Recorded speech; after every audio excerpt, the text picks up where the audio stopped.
It's like, time is money, let's go. I wore this for you. What about it? Yeah, well, we'll try to. We'll get it going as soon as we can. No, I only have one signed up for public comment. I know. We tried that. Went over like a lead We balloon. got vetoed by the cowboy. I'm with you. Come on. You can gauge it closer to that time. If you only have one on PrimeGov on the website and then go to I'm just meetings and waiting on records. Marshall, I don't know. Marshall and Ralph.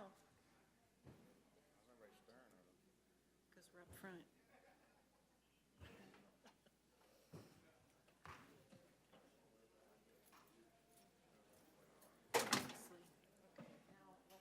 Yeah. I'm going to call this 6:05 meeting to order. If you would follow along with the pledge and invocation from Ted Martin.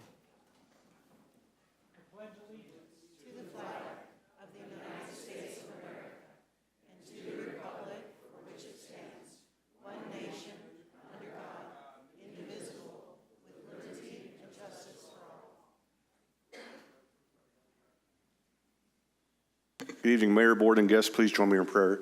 Our most gracious Heavenly Father, we thank you for another beautiful day in the Ozarks, and we invite you into the chambers tonight as we do the business of the city.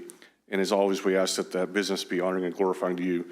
Father, thanks for all those here, for the people that live, work, and play in Branson, that we may make it that great place, that city on the hill. Father, we love you and praise you in Jesus' name, amen. Amen. Thank you, Ted. Madam Clerk, can we get a roll call, please? Lucas, Denham, Cooper, Here. Milton, Here. Howden, LeBlanc, Here. Schultz. Your Honor, you have a quorum. Thank you. We are going to start off tonight with a very special recognition. We are going to be recognizing the Honorable Rick Ziggfus for his distinguished career as a city administrator of Hollister. Kathy?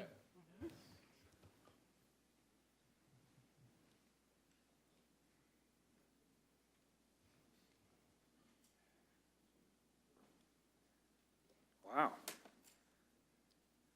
Rick, would you join us, please? Look at what you get. Wow. Wow. I have to read it. All right, there you go. You want to read it? No. You don't get to read. You won't get. Come over and you have to work? Well, you don't get to read many more. Gosh, have at it. Whereas Rick Ziggfus has honorably served the city of Hollister with distinction for more than 20 years as the city administrator, dedicating his career to public service, effective governance, responsive leadership, and all while serving at the premier champion of the beloved city and community of Hollister, Missouri. Whereas his visionary approach to leadership, paired with his compassionate commitment to innovation and collaboration, has not only shaped Hollister's future, but a strong and enduring partnership with the city of Branson, enriching the broader region through shared values, collective progress, and truly embodying the success of what authentic partnerships can accomplish. Whereas throughout his tenure, Rick Z has earned the deep respect of colleagues, elected officials, local business leaders, and community members across the region for his genuine integrity, thoughtful mentorship, and steadfast ability to lead with wisdom and humility, all qualities that define exceptional public service worthy of an enduring legacy that will be forever solidified in the hearts and minds of many. You can tell I wrote this. Whereas Rick Ziggfus embarks on a well-deserved retirement, the city of Branson recognizes the profound impact and legacy he leaves for those who will champion the progress he created over his career to further deliver in his honor and image the type of public service, fierce advocacy, inspiration, and unwavering commitment to the people and communities of our region for many decades to come. Now therefore, I, Larry Milton, Mayor of the City of Branson, do hereby proclaim April 22nd, 2025 as Rick Ziggfus Day.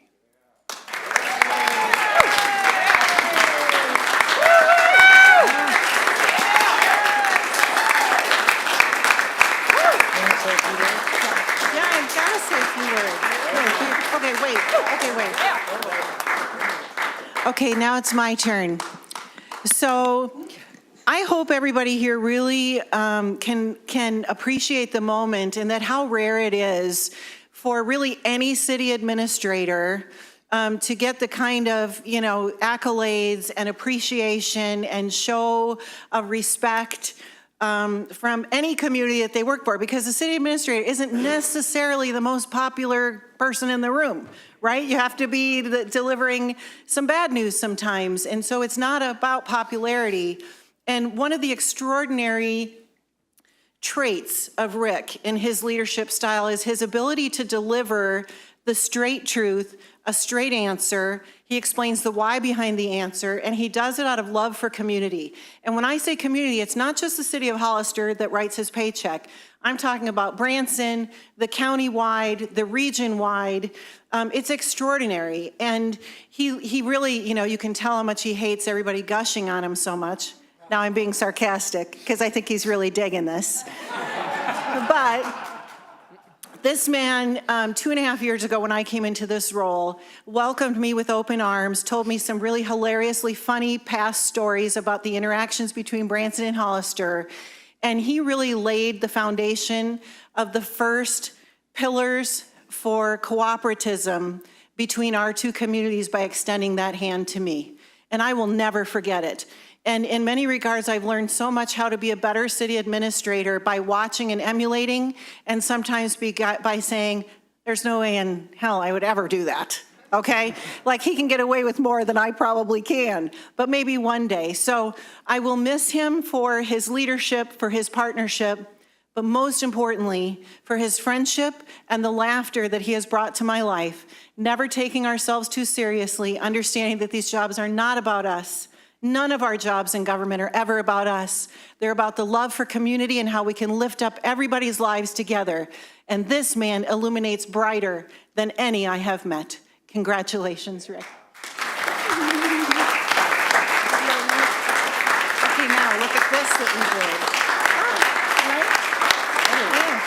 That is amazing. That is beautiful. Okay, now say a few words. Now it's my turn? Yeah, we'll let you talk.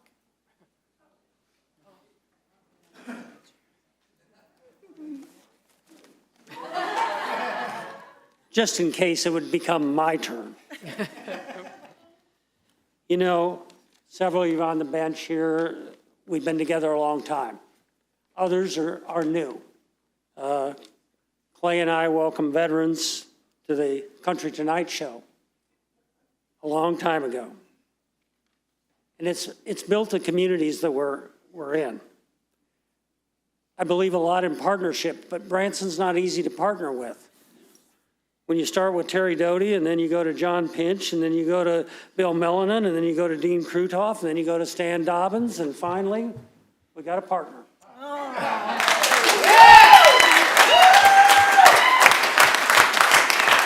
Now, that's the good news. Kathy, the bad news is they only last 3.5 years, and we've already been here 2.5. So I don't know what to tell you. But there's some things that I think are important, and I just want to share that before I get the chance to go turn the next chapter in my life. But open and deliberate communications is a huge deal between cities, between individuals, between staffs, elected bodies, all of that's big. And I think it's worth continuing the effort. Humility. Now, coming from me, talking about humility says something. But I'm going to tell you, easy, Artie. I got you in bold letters, right there, okay? Humility is important. It's not always the way you want it to be.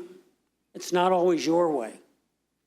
But collectively, if you're willing to subordinate yourself to a positive task, you'll prevail. But you can't always see it your way or have it your way. Shared values. Branson is the pilot on this plane.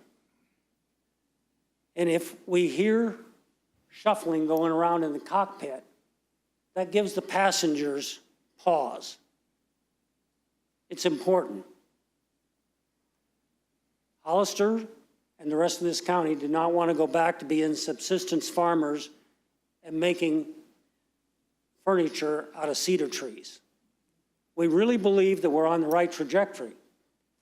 But there's an awesome responsibility here. As a leadership community in this county, we need to share the values across the board. Think about the other things we talked about. In the document there, it talked about mutual respect, talked about respect. That's extremely important. And it's extremely easy to disregard. When somebody in the neighborhood isn't doing exactly what you believe you would do in their shoes, or something that you're not sure is positive for your point of view, if you lose that respect, you lose a part of you.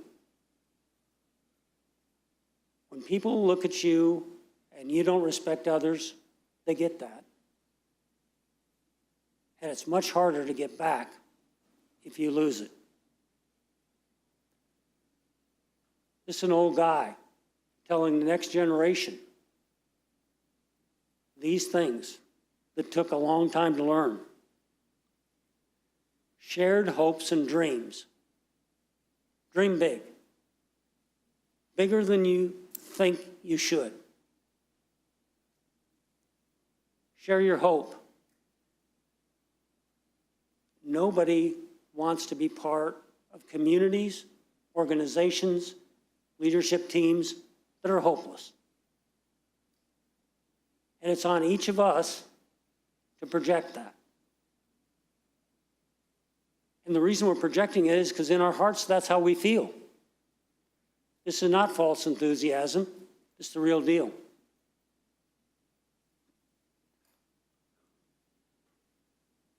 Partnering is important. Better together. If you lose sight of that and you're going to go it alone, that's where you're going to find yourself. Forever. Alone. Don't do that. So, we talked about this. I deeply appreciate this recognition. Denise, Deputy City Administrators, told me I've been on the farewell tour for the last month. Well, this is the last stop in the farewell tour, so you're getting the Best of Rick album here. So let me share a little statement here that I've had a chance to think and assemble so that it isn't just extemporaneous rambling, but it's indeed been my pleasure to have the opportunity to work and serve the residents, businesses, guests, elected officials, and stand alongside the other city staffs in the area over a 23-year period. I told everybody when I came, I was going to be here for 5 years, we'd get on top of this and I'd go fishing. That was 23 years ago. Over that time, our cities have evolved from towns into cities. We're committed to our stakeholders. Over time, we want to make sure that we remain relevant and we are good partners with each other, not only with our cities, but the entire Tri-Lakes region.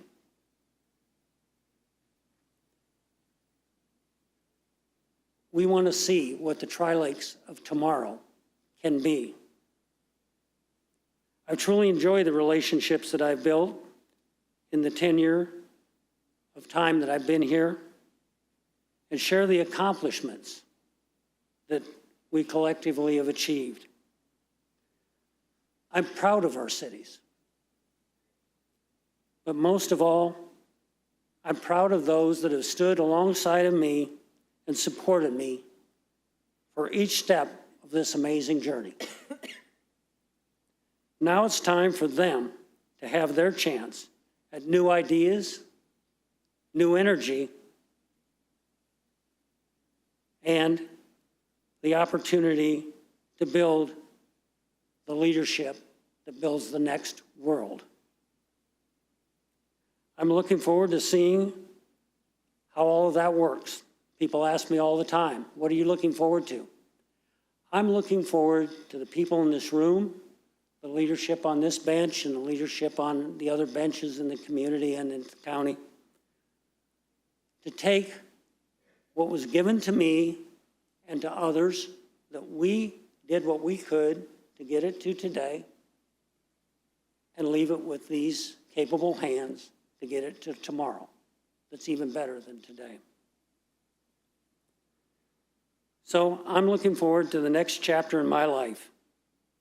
Fish to be caught, travel to be had.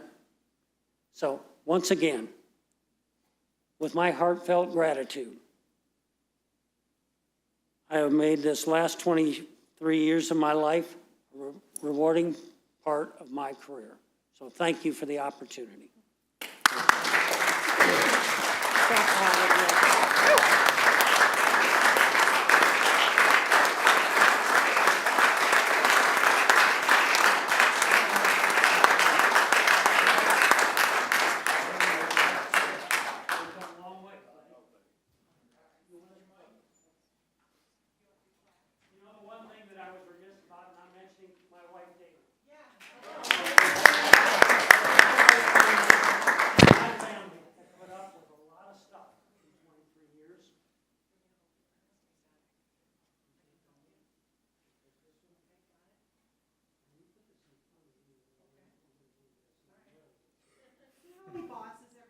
They need adult supervision.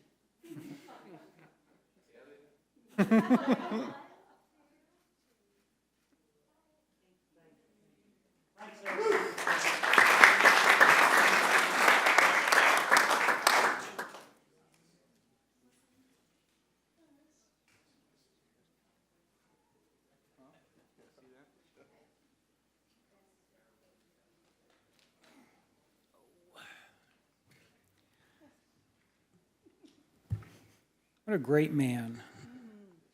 Why isn't he staying for a whole meeting? He's out. He's done. He's going fishing. I find that slightly disrespectful.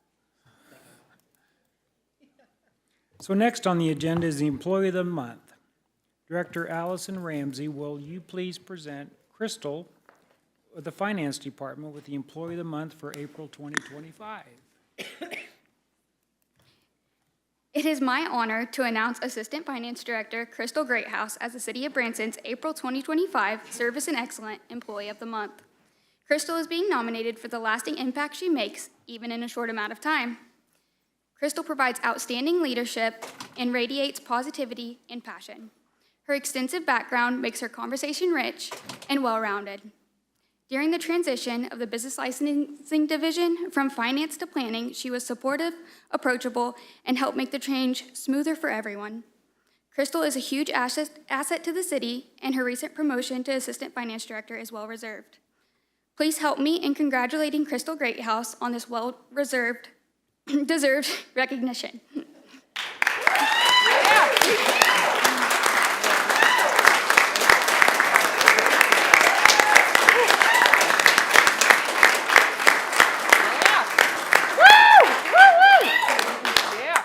Over here.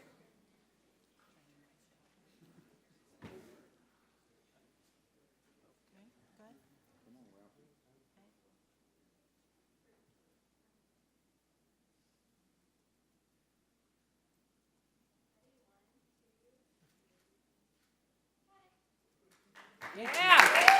Woo! Yeah, Crystal!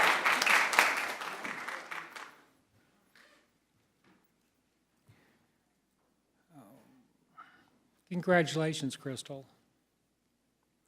Next, we have Chief Martin. He has a special presentation. Evening, Mayor, members of the board. Josh, come on down. Wait.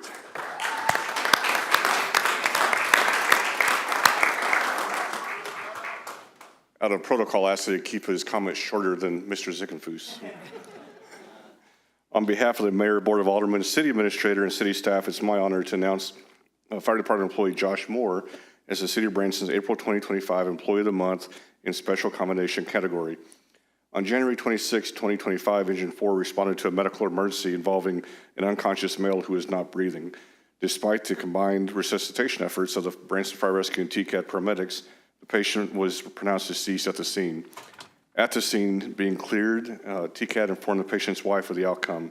Firefighter Moore took it upon himself to care for the patient with remarkable compassion and respect. His actions ensured the patient's wife could say her final goodbye and have the final memory of her husband involved peace instead of distress. Moore's thoughtful attention and empathy provided comfort to an incredibly difficult moment and reflected the highest standard of care and professionalism. Congratulations, keep up the great work.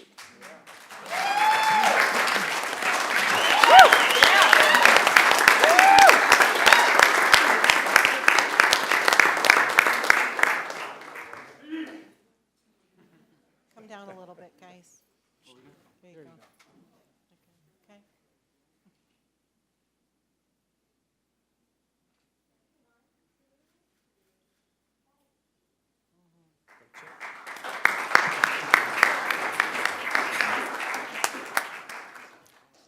Congratulations, Josh. We're now in the public comment portion of the meeting. Please note there'll be a 5-minute limit on all items listed on the agenda. This is the public comment section of the Board of Aldermen meeting. At this time, the board will hear citizens who have signed up in the order they are listed. Please note the clerk will let speakers know when they have 30 seconds left, and a notification will sound when their time is up.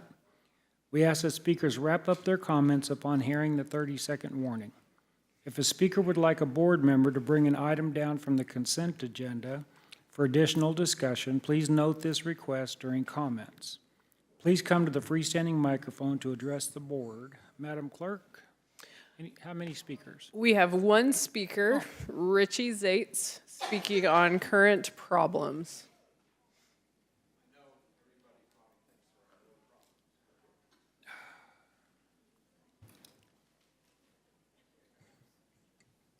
I always come here in the context of spiritual identity because every one of us will meet our maker at some point in time. Every one of us. And we have a conscience, and we should do what's right. I've been with you guys for over 6 years. I know you remember me being asked to be removed twice by Acres. What was the issue? It was over vaccinations, and I believe we should expand the parameters of what we currently have done with our new administration, with our Kennedy, who is our czar over health, who wants to remove certain items so people don't get sick, which they don't even allow in Europe. But after talking to members at the people at the pregnancy center, I found out that there was a large increase in miscarriages due to injections. And now we have an ordinance. We have a resolution, but we should expand that in the parameters. And when we were protesting, we were all protesting, I remember that, we were against Cox and against agendas that were coming forth. So now it's time. Now it's time to expand the parameters to where we protect children and pregnant women and have a resolution. And actually in this town, a place where sight and sound leads many people to Christ at every show. Imagine the amount of light that is entering into our community when that occurs, when God comes into the presence. You know, we're all entertainers, we're all actors in this. You're doing a good job, by the way. I've seen some transition and growth, and I appreciate that. And I appreciate the members here, and I have respect for you. I'm in no way contrary to it. But let's get together. Let's do something while we have the momentum to take down those things which are evil, those things which destroy life. That's my whole life is dedicated to saving babies. And we can do that here. And I ask you to look into this and seriously and not let me just keep coming here, because if the resolution is placed here, I really wouldn't feel like I had a reason for coming in. I don't like to do this. You may think that I don't enjoy it.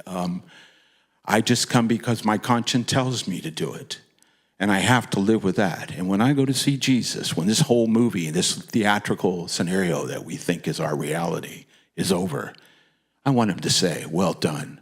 And I know each one of you is going to stand before him as well. Believe in him or not, you're still going to stand before him. Our conscience need to be purged. We have the upper hand. I loved your presentations. You see the growth in the city and all the things you're accomplishing here. Wonderful, wonderful achievements. And keep the city, strong, but keep the moral fiber of the city strong. Keep life as an important issue for every single person that lives here and for those that are being deceived into believing that these medications are going to help them while it causes complications that we're seeing. Kennedy has brought that to the forefront. And we have to make a stand while we have the ground, establish our format now, not wait until later. We can do it. I believe in you. I've worked at this and want a resolution. That's all I'm asking for. I know there are folks here that believe in that too. Let's draft something that's real, and let's add it to saving lives. Let's save lives. Let's do that. We're all together here. Let's do the right thing. Thank you, Richie. Next is the consent agenda. Are there any items that any member of the audience would like to have moved down from the consent agenda to ask additional questions or comments? Any board members? Hearing none, Madam Clerk, would you please read the items on the consent agenda, please? Your Honor, the items on the consent agenda are as follows. Approval of the Board of Aldermen minutes for March 25th, 2025 study session and March 25th, 2025 regular meeting. Acknowledge receipt of Advisory Park Board minutes for the January 21st, 2025 regular meeting. Acknowledge receipt of Finance Committee minutes for the January 23rd, 2025 regular meeting. Acknowledge receipt of the Planning Commission minutes for the March 4th, 2025 regular meeting. Acknowledgement of disbursements for March 20th, 2025 through April 10th, 2025. Acknowledge receipt of monthly contract report for March 3rd, 2025 to April 13th, 2025. And final reading of Bill number 6533, an ordinance approving a zoning change from agricultural to high-density residential for a portion of the property located at 598 Animal Safari Road, Branson, Missouri, 65616. Your Honor, that concludes the reading of the consent agenda. I have a motion approving the consent agenda. So moved. Second. We have a motion and a second. Madam Clerk, would you provide a roll call vote for the consent agenda? Lucas, Denham, Cooper, Yes. Howden, LeBlanc, Schultz. Yes. The result of the vote is 5-0. Motion carries.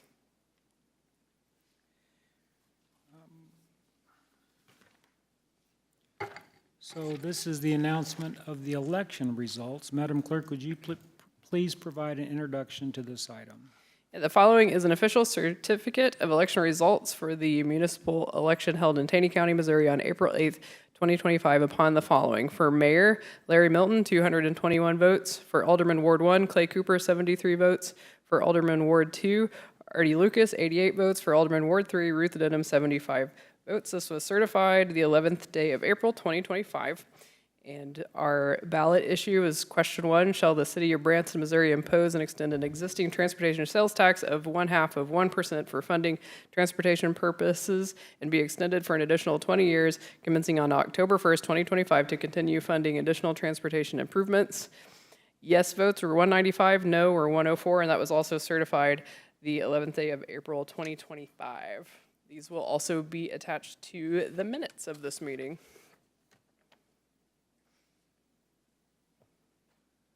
Okay, this is my first challenge. Do I have a motion to adjourn sine die? So moved.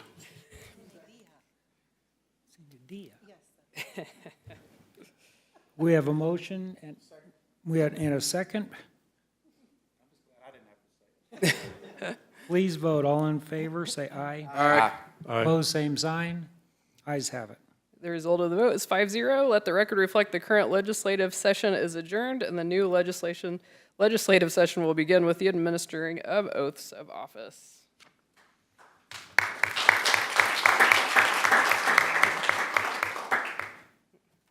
And at this time, we're going to do the oaths. Mayor Milton, come on down. Yay.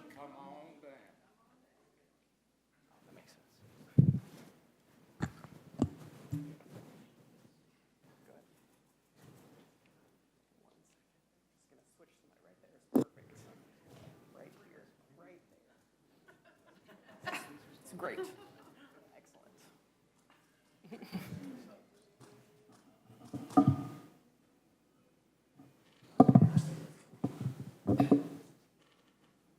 Ready? Oh, there you go. I, Larry Milton, I, Larry Milton, do solemnly swear do solemnly swear that I possess that I possess all the qualifications prescribed by law for the office of mayor, for the office of mayor, that I will support the the Constitution of the United States of the United and the States state of Missouri, and the state of Missouri, the provisions of all laws the provisions of all laws of this state of the state affecting cities affecting cities of this class of this class, and the ordinances of the city of Branson, of Branson, and will faithfully demean myself while in office. while in office. Yes, look at that.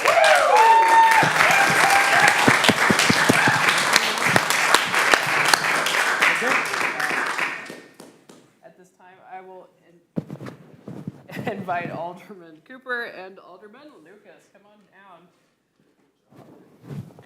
Alderman Denham is unable to make it this evening, so we will get her sworn in at a later meeting.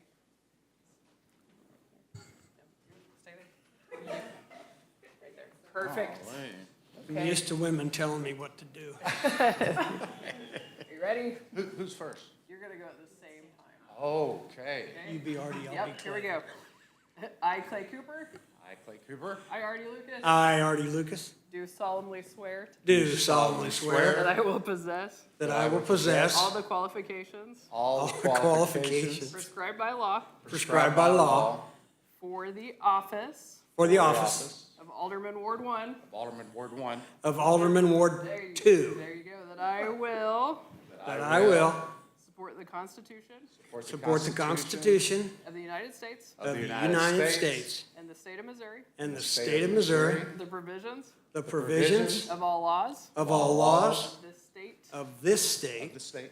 affecting cities affecting cities of this class of this class and the ordinances and the ordinances of the city of Branson, of the city of Branson, and will faithfully demean myself and will faithfully demean myself. while in office. demean While in myself Yes, there while we go. in office.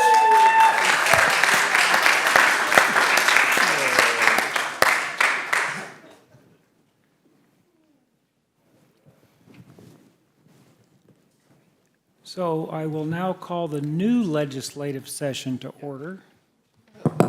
Madam Clerk, we get a roll call, please. Lucas. And Denham. Cooper. Yes. Milton. Yep. Howden. Here. LeBlanc. Yes. Schultz. Here. Your Honor, you have a quorum. Thank you. Nominations are now open for acting president of the board. Mr. Mayor, Yes. I'd like to nominate Clay Cooper Okay. as acting president. Any other nominations? You need to push your button so everybody can hear you.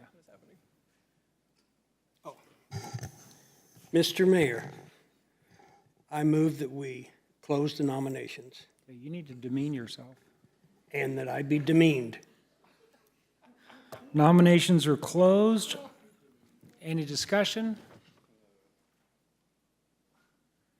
Hearing none. Oral vote?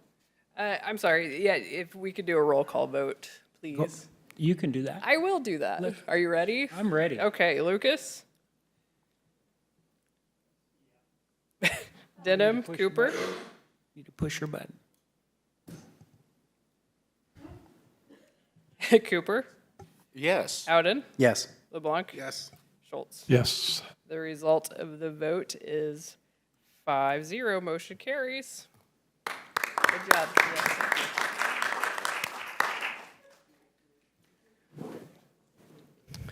Your Honor, this is the first reading of Bill Number 6535, an ordinance approving the Municipal Electric Services Agreement, MESA, with the Empire District Electric Company, DBA Liberty, and authorizing the mayor to execute the contract. So you've heard the first reading of bill number 6535. Do I have a motion approving this bill? So moved. Second. We have a motion and a second. We'll get a staff report from James Newell. And he is joining us virtually. James, are you there?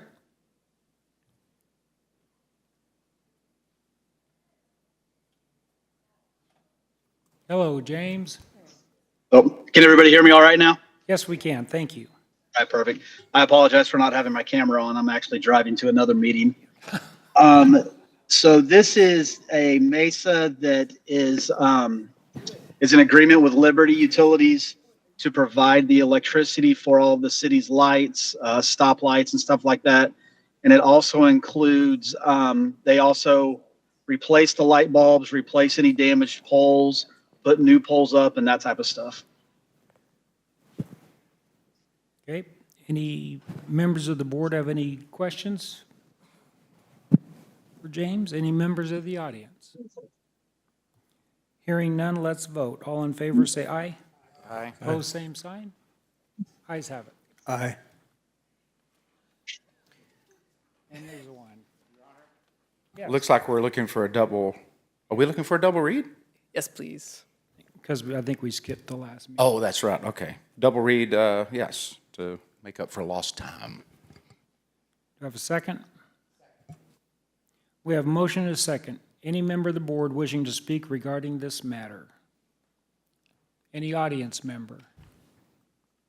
Hearing none, we will be voting to authorize a final read. All in favor, say aye. Aye. Opposed, same sign. Ayes have it. Madam Clerk, would you please provide the introduction to this item again? This is the final reading of Bill Number 6535, an ordinance approving the Municipal Electric Services Agreement, MESA, for the Empire District Electric Company, DBA Liberty, and authorizing the mayor to execute the contract. You've heard the final reading of bill number, no. Yeah, that was correct. Oh, final reading of bill number 6535. Do I have a motion approving this bill? So moved. Second. Any members of the board wishing to speak to this? Anybody in the audience? Hearing none, Madam Clerk, for the final read, would you provide a roll call vote, please? Lucas, Yes. Denham, Cooper, Yes. Howden, Yes. LeBlanc, Yes. Schultz. Yes. The result of the vote is 5-0. Motion carries.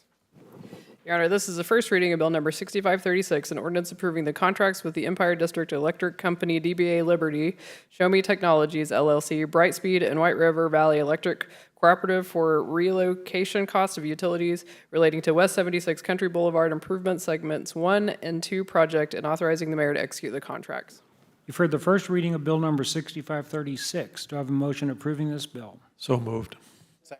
We have a motion and a second. James, you still there? Yes, I am. Can you all hear me still? Yes.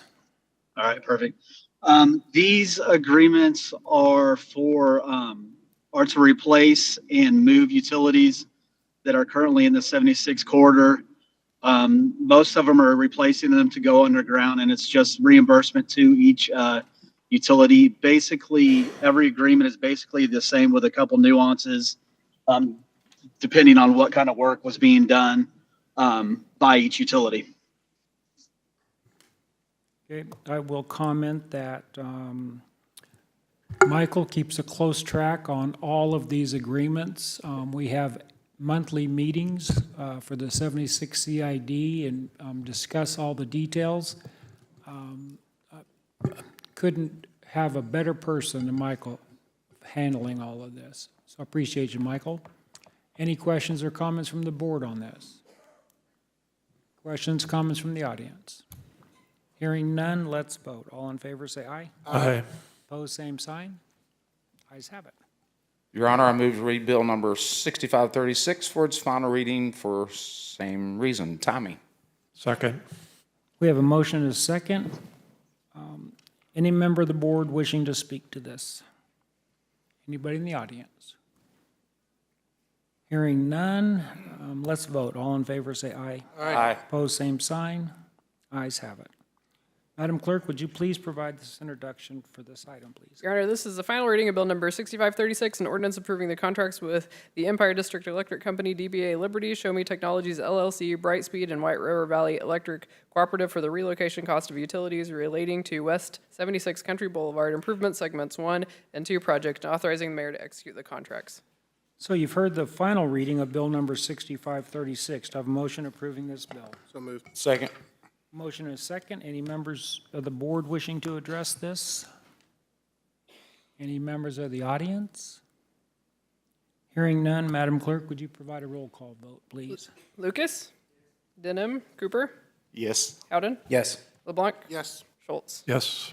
The result of the vote is 5-0, motion carries.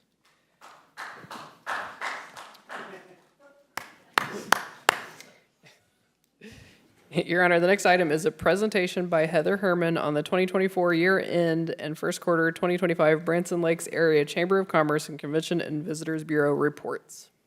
Sorry, Heather, there is no running allowed in the chambers. I'm excited to be here this evening. So many good things happening. It's amazing. So tell us, we're all excited. All right, well, I think Hillary's queuing it up there. All right, so I had the pleasure of being with you all for all of 4 months in 2024, so I'm going to provide you a summary of what was accomplished in 2024 and focus on the highlights. Only the good things that happened once I came. So excitingly, we participated in 9 Kansas City Chiefs tailgate events. We were only scheduled to participate in 6 of those, but then obviously postseason, they made it to the Super Bowl, so we were able to participate in 3 additional Chiefs tailgating events, and they were not all this bright and sunshiny.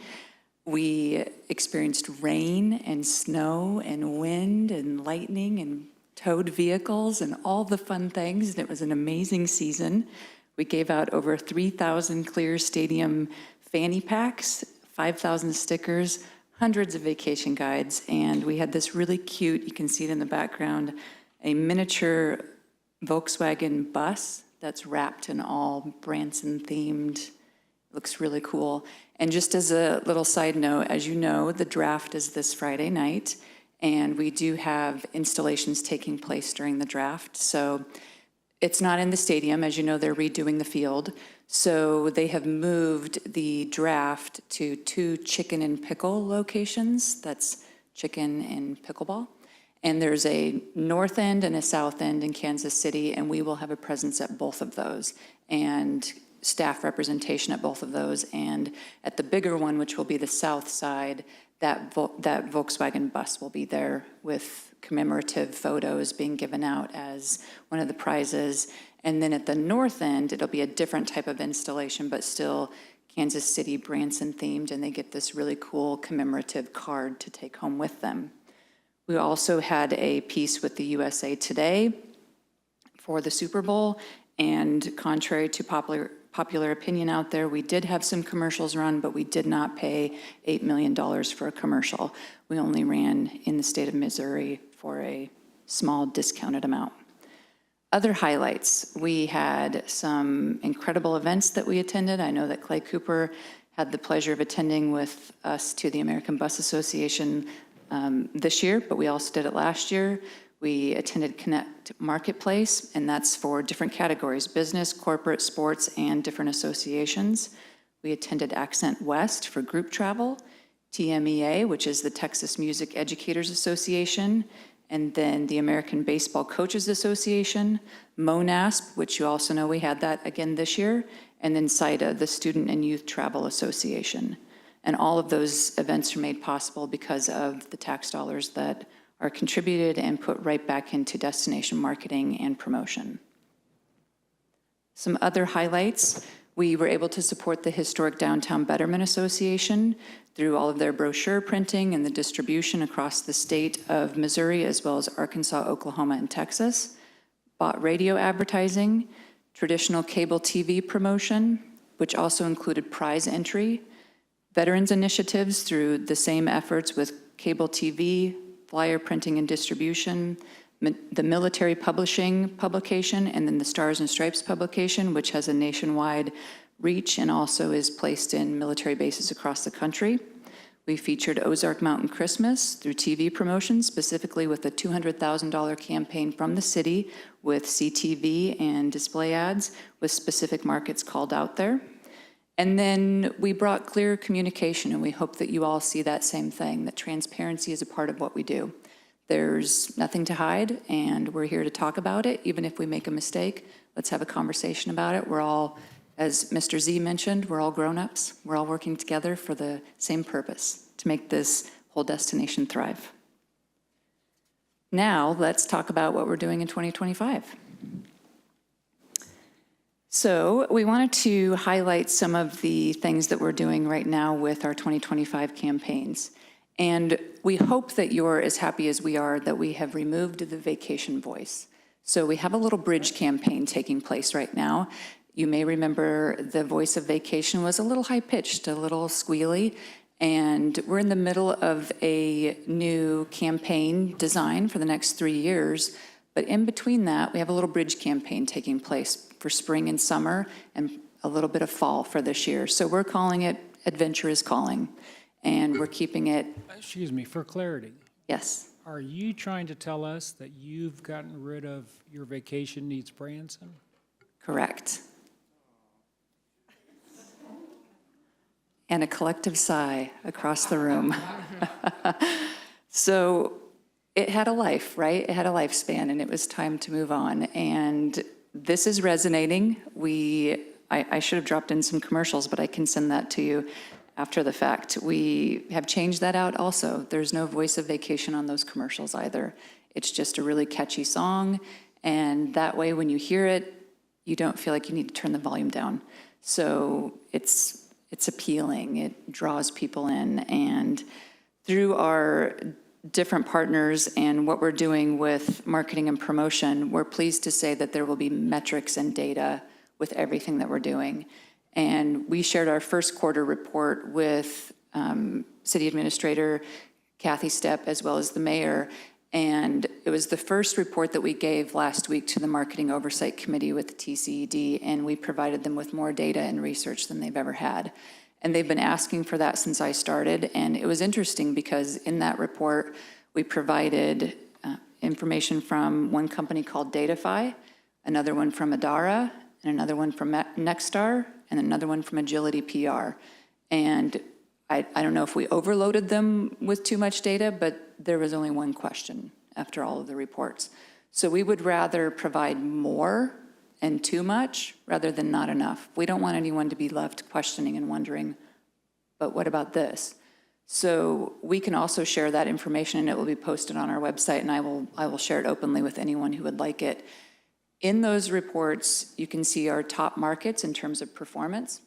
But what's even better is our Miles partnership specifically. I'll just use that as an example.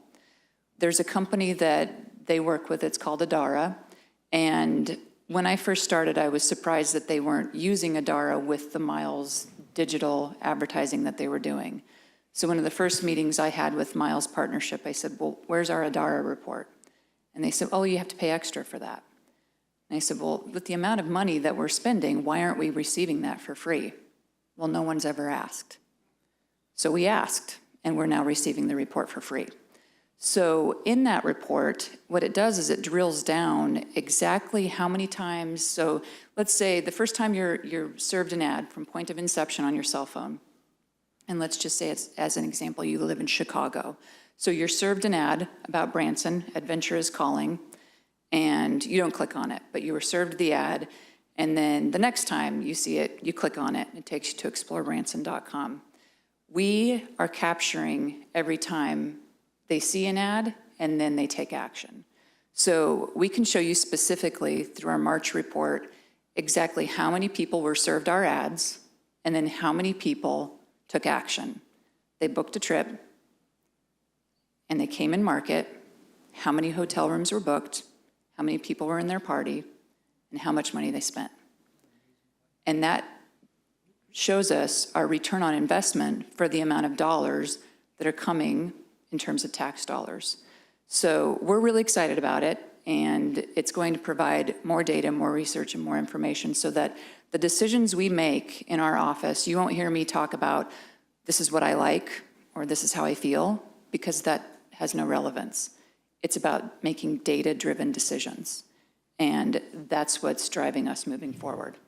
So you'll see that in all of the reporting, and what's great is we're not partnering with any company, organization, agency unless they can deliver those metrics. So we're excited to show you what's to come, and I would say that the next time you see us, we're going to be overloading you all with a lot of data, but you'll be able to look at that ahead of time, and I know you'll be interested in seeing your top 5, your top 15, your top 30 markets, and how that's performing, and what's that meaning in terms of when your Kansas City visitor is looking at these ads, what's that resulting in terms of how many hotel rooms were booked and how many millions of dollars did that generate for the community and the economy? And we can determine that. And then that will help us craft our decisions moving forward with, okay, this market was performing, like we're seeing a surge right now of Texas is really big, but then Chicago and Atlanta are picking up. So shows us that there's an intent, there's a desire to learn more, and then that means that we can keep funneling more information to them and keep feeding them so that it creates a stir. And right now, we have an affordable, beautiful, economical destination for people to come to, and that message is going to be out there, and adventure is calling. So anybody that clicks on that website, do you get this information? Absolutely. Not just that ad? Correct. So this is an example, Mr. Cooper, of top hotel performances from all of 2024 through February of this year. We had a $4 million media campaign in 2024 with Miles Partnership. Now, we have reduced that because their agency fees are really high. So we've moved that to different areas that don't have the agency fees. But you can see just from this, that year and 1 month, our top markets in terms of performance, and then broken down underneath that, you'll be able to see the amount of people who searched, the hotel bookings, how many nights that accounted for, how many travelers came from those markets, and then the revenue that was generated after that. And we can easily email this to you so that you can understand it all, and also show you the entire, this is a very giant spreadsheet that breaks it down even more. It's a lot to absorb, but it's great information in terms of making decisions, specifically for businesses who are making decisions about marketing and need to know where these things are coming from. We also have some interesting information about the top airports that are performing and sending visitors to our region as well, which is timely because just this year and actually just today, we have an installation that's taking place at the Springfield Branson Airport, and we had the opportunity to have a free placement of a vehicle in the airport. So a pink Jeep was moved in there today. And then as an added value, what Pink Jeep is offering because they're happy for that gracious sponsorship and support, they're going to pay one of their staff members. They will absorb the cost to have basically a Branson concierge based in the airport X amount of hours a week to promote all of Branson, not just Pink Jeep Tours, but to talk about this is Branson, explorebranson.com, all the things to do, all the reasons to visit. In addition to that, we have 4 murals that will be placed along the walls. 3 of them are 12 feet wide by 6 feet tall. Another one is 12 feet tall by 6 feet wide, and we're working on the designs for those. One of those has been placed, and it's very red, white, and blue, patriotic themed. And then we also have a pillar in the airport that's being wrapped for Rally Point Branson, the event that's taking place over Memorial Day weekend. So with Springfield Branson Airport being called Springfield Branson Airport, it's time we have some Branson recognition in there. And they are getting ready to remodel that hallway as you're exiting the security, and it has that kind of funky wave. We've asked them what they're doing, and they're straightening that to make it kind of all glass. And we've asked for first dibs for what that would look like if we wanted to brand it all Branson as they were walking out and wrap the glass. So it's surprisingly affordable, and you'd be surprised, but I'm not going to tell anybody because I don't want anybody else to go in there. Some additional information here. This is showing you that attribution for the month of March, and we can see this media specifically drove 8,901 hotel bookings, 20,322 hotel nights, and then the amount of hotel revenue that came from those ads that were served. So effectiveness is what we're all about. We're managing it and making sure that the money that we're putting out there and the dollars that we're investing in digital marketing, but destination marketing in general, has a return on investment. And there is a difference between your general marketing. You know, Mr. Cooper sells tickets. We're not selling a ticket, so destination marketing is different. We can't drill it down with, we sold this amount of tickets or this amount of attractions on this many days and times. So we have to use tools like this to be able to show this is what we get in return. In addition to this, we have another platform called Datafy, and we have some campaigns that we plug in with them through this, and they also manage and watch credit card spending across all platforms.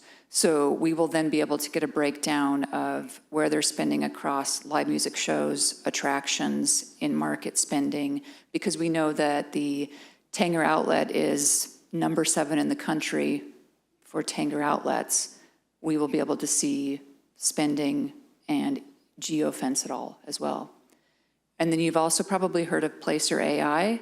We have added that platform as well so that we can geofence, and we have geofenced the entire area, but then also all of Taney County, and then specific points like the Springfield Branson Airport and neighboring partners that we work with in the industry, some of them in Hollister, so that we can show people who are staying in one specific area. It monitors all of the hotel properties. We have geofenced all of them to be able to say, this person is staying at this place. What kind of visitor do they have? And what are their trends? What are they interested in? And then to be able to show where they're going. So we will be able to measure and monitor all of that. And that works great, not just for destination marketing, but huge for economic development as well, to be able to show businesses who are considering this destination why, how, what, and what that means.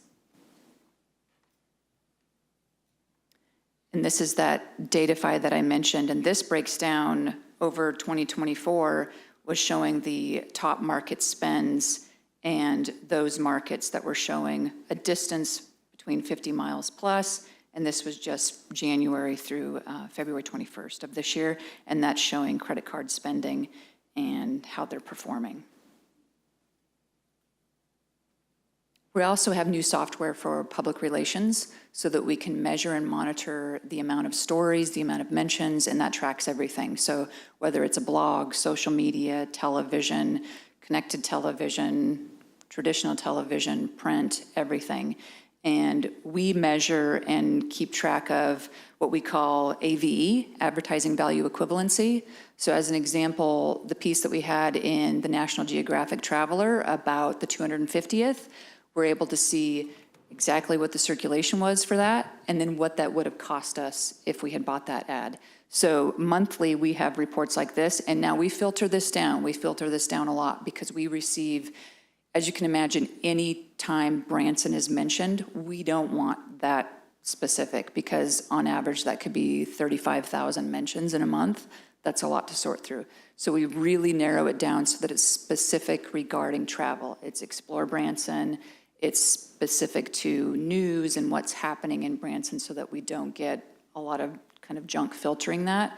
So just for the month of March, we had 17 qualified stories that were out there. It resulted in 56.2 million impressions and over $1 million in advertising value equivalency. This tool also helps us in terms of reaching out to the media. We have access to journalists across the United States and can figure out what they're interested in by their beat or their interest. So we're able to filter it out and get people that are specifically interested in military and veterans initiatives and send them information. We can filter out by people who are just interested in travel and just specifically the Midwest. So we can really dial it in, but then we can also do nationwide press release distribution. So if we've got a really big story happening, like we did for Rally Point Branson, we did a nationwide press release distribution this week. If we had just paid for that on the newswire, just kind of randomly, it would have been over $2,000. But because we buy this packaged software, we get 24 press releases a year to be able to distribute across the wire. The AP picks that up, it goes like gangbusters, and then we're able to track how many times it was mentioned and click-through rate and all of that. Then, of course, the 250th. We're working on that, and many of you joined us yesterday for our 250th committee meeting. We've heard nothing but rave reviews about how great it was, and we thank you for your participation. We had great insight and feedback, and we've got some really good ideas that came from that meeting. We are excited to get going with them, and we can't stop talking about them internally. One of those being that we will be aiming for the Guinness Book of World Records for the most flags hung in a destination, and that will be officially on Flag Day in 2026, which is June 14th. And we are off and running, and we have some volunteers who have signed up and said they're ready to help us, so we're ready for that. So what's to come? We're just going to keep doing what we're doing and hopefully doing it well and talking about it more and making sure to tell the story. We'll keep measuring and monitoring everything that we're doing and making sure that it's effective. And we're also redesigning our website. We went through a very aggressive RFP process. We had 6 qualified website companies respond. We did an intense interview session with 3 of them, and we narrowed it down to 1 candidate, and they have already started. That's Simpleview, and we're off and running. They will be here in market actually in May. What they call is a full immersion experience, so they can get to know who we are, what we do, and what Branson represents. Then we signed in ink with the Are We There Yet show. We've had our first meeting with them, and it's exciting what we're talking about, the campground and having them stay there. And Clay Cooper, we keep talking about you and strum guitar and singing around the campfire, and it's going to be great. They are beyond excited for it. It'll be a lot of fun. Cindy just mentioned, I was at the Recplex. When was that, yesterday? She said, I heard you're singing at a campground. I'm like, I am? That's what I heard. I'm like, okay, maybe so. Now it's official. We're looking at October, so it'll be fall. And the way that they'll film it is, since it won't air until 2026, they're going to film it as if it's 2026 and say, oh my gosh, look at all these great things that are happening for the 250th. And by then we will have 250 great things to do in Branson on our website as an article with wonderful images and all of that. And hopefully we'll have some murals painted by then, now that America's Muralist has signed up to help us. I got a call from him today, and it sounds like he's working with the Midwest Benjamin Moore sales representative for paint to get him to sponsor paint that normally costs $100 per gallon for us. So we'll make that official hopefully next week. And apparently this paint is the only paint you can use for these murals because it lasts and the red won't turn to pink in 5 years. So we don't want a pink, white, and blue flag, do we? So all sorts of amazing things happening, and we just can't wait to keep sharing it all with you, and we hope that you feel the same way. Any questions for me that I can answer, tell you more about? May I, Mayor? First of all, the 250th meeting yesterday was unreal. I mean, it was great. Not only was it great to collaborate with other people and bounce ideas, but just the team building effort. I mean, how many people were there? 75? We had 52 total. 52 Yep. business leaders and people from Yep. around town. Just that alone, getting them all in the room with the creative juices flowing. And I mean, it's just, I haven't experienced that at the chamber. And I really appreciate the common sense approach to marketing. It's not like, in years past, I feel like there's been a lot of money wasted just throwing a wet rag at a wall and seeing if it sticks. And now there's like actual thought and process and stuff, data being collected to see if it's worth spending the money, which is what a concept, right? Well, we spent 300 grand, that didn't work, next, you know what I mean? Because if you do a little thinking beforehand, you'd know that 300,000 probably wouldn't have worked. Yeah. So, good job, Pam, Heather, Thank and you. all the gang. Thank you. Anybody else? Anybody in the audience have any comments, questions? I'm very excited. That easy? Okay. Very excited. All right, thank you all. Keep doing what you're doing, Pam.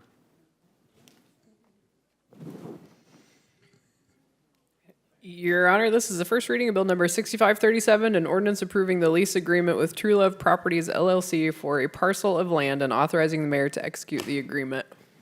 You've heard the first reading of Bill Number 6537. Do I have a motion approving this bill? So moved. We have a motion and a second. Staff report from Solon. Good evening, Board and Mayor. This is a simple one. This is just a lease. It's not really a renewal, but it's to the same property that we've been leasing before.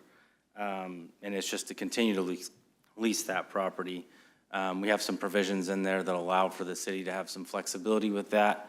But we appreciate the current property owners and their willingness to engage in good faith with the city. We had some good negotiations with them, and I really appreciate them. We ask for your approval on this. Solon, is this the area that had a significant hump in the pavement? Yes, Mayor, that is. What did you decide to do with that?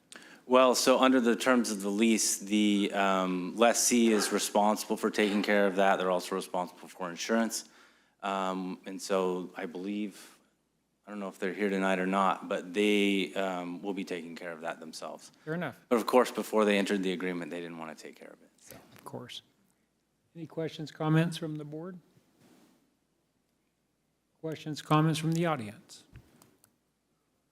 Hearing none, let's vote. All in favor, say aye. Aye. Opposed, same sign. Ayes have it. Thank you, Solon.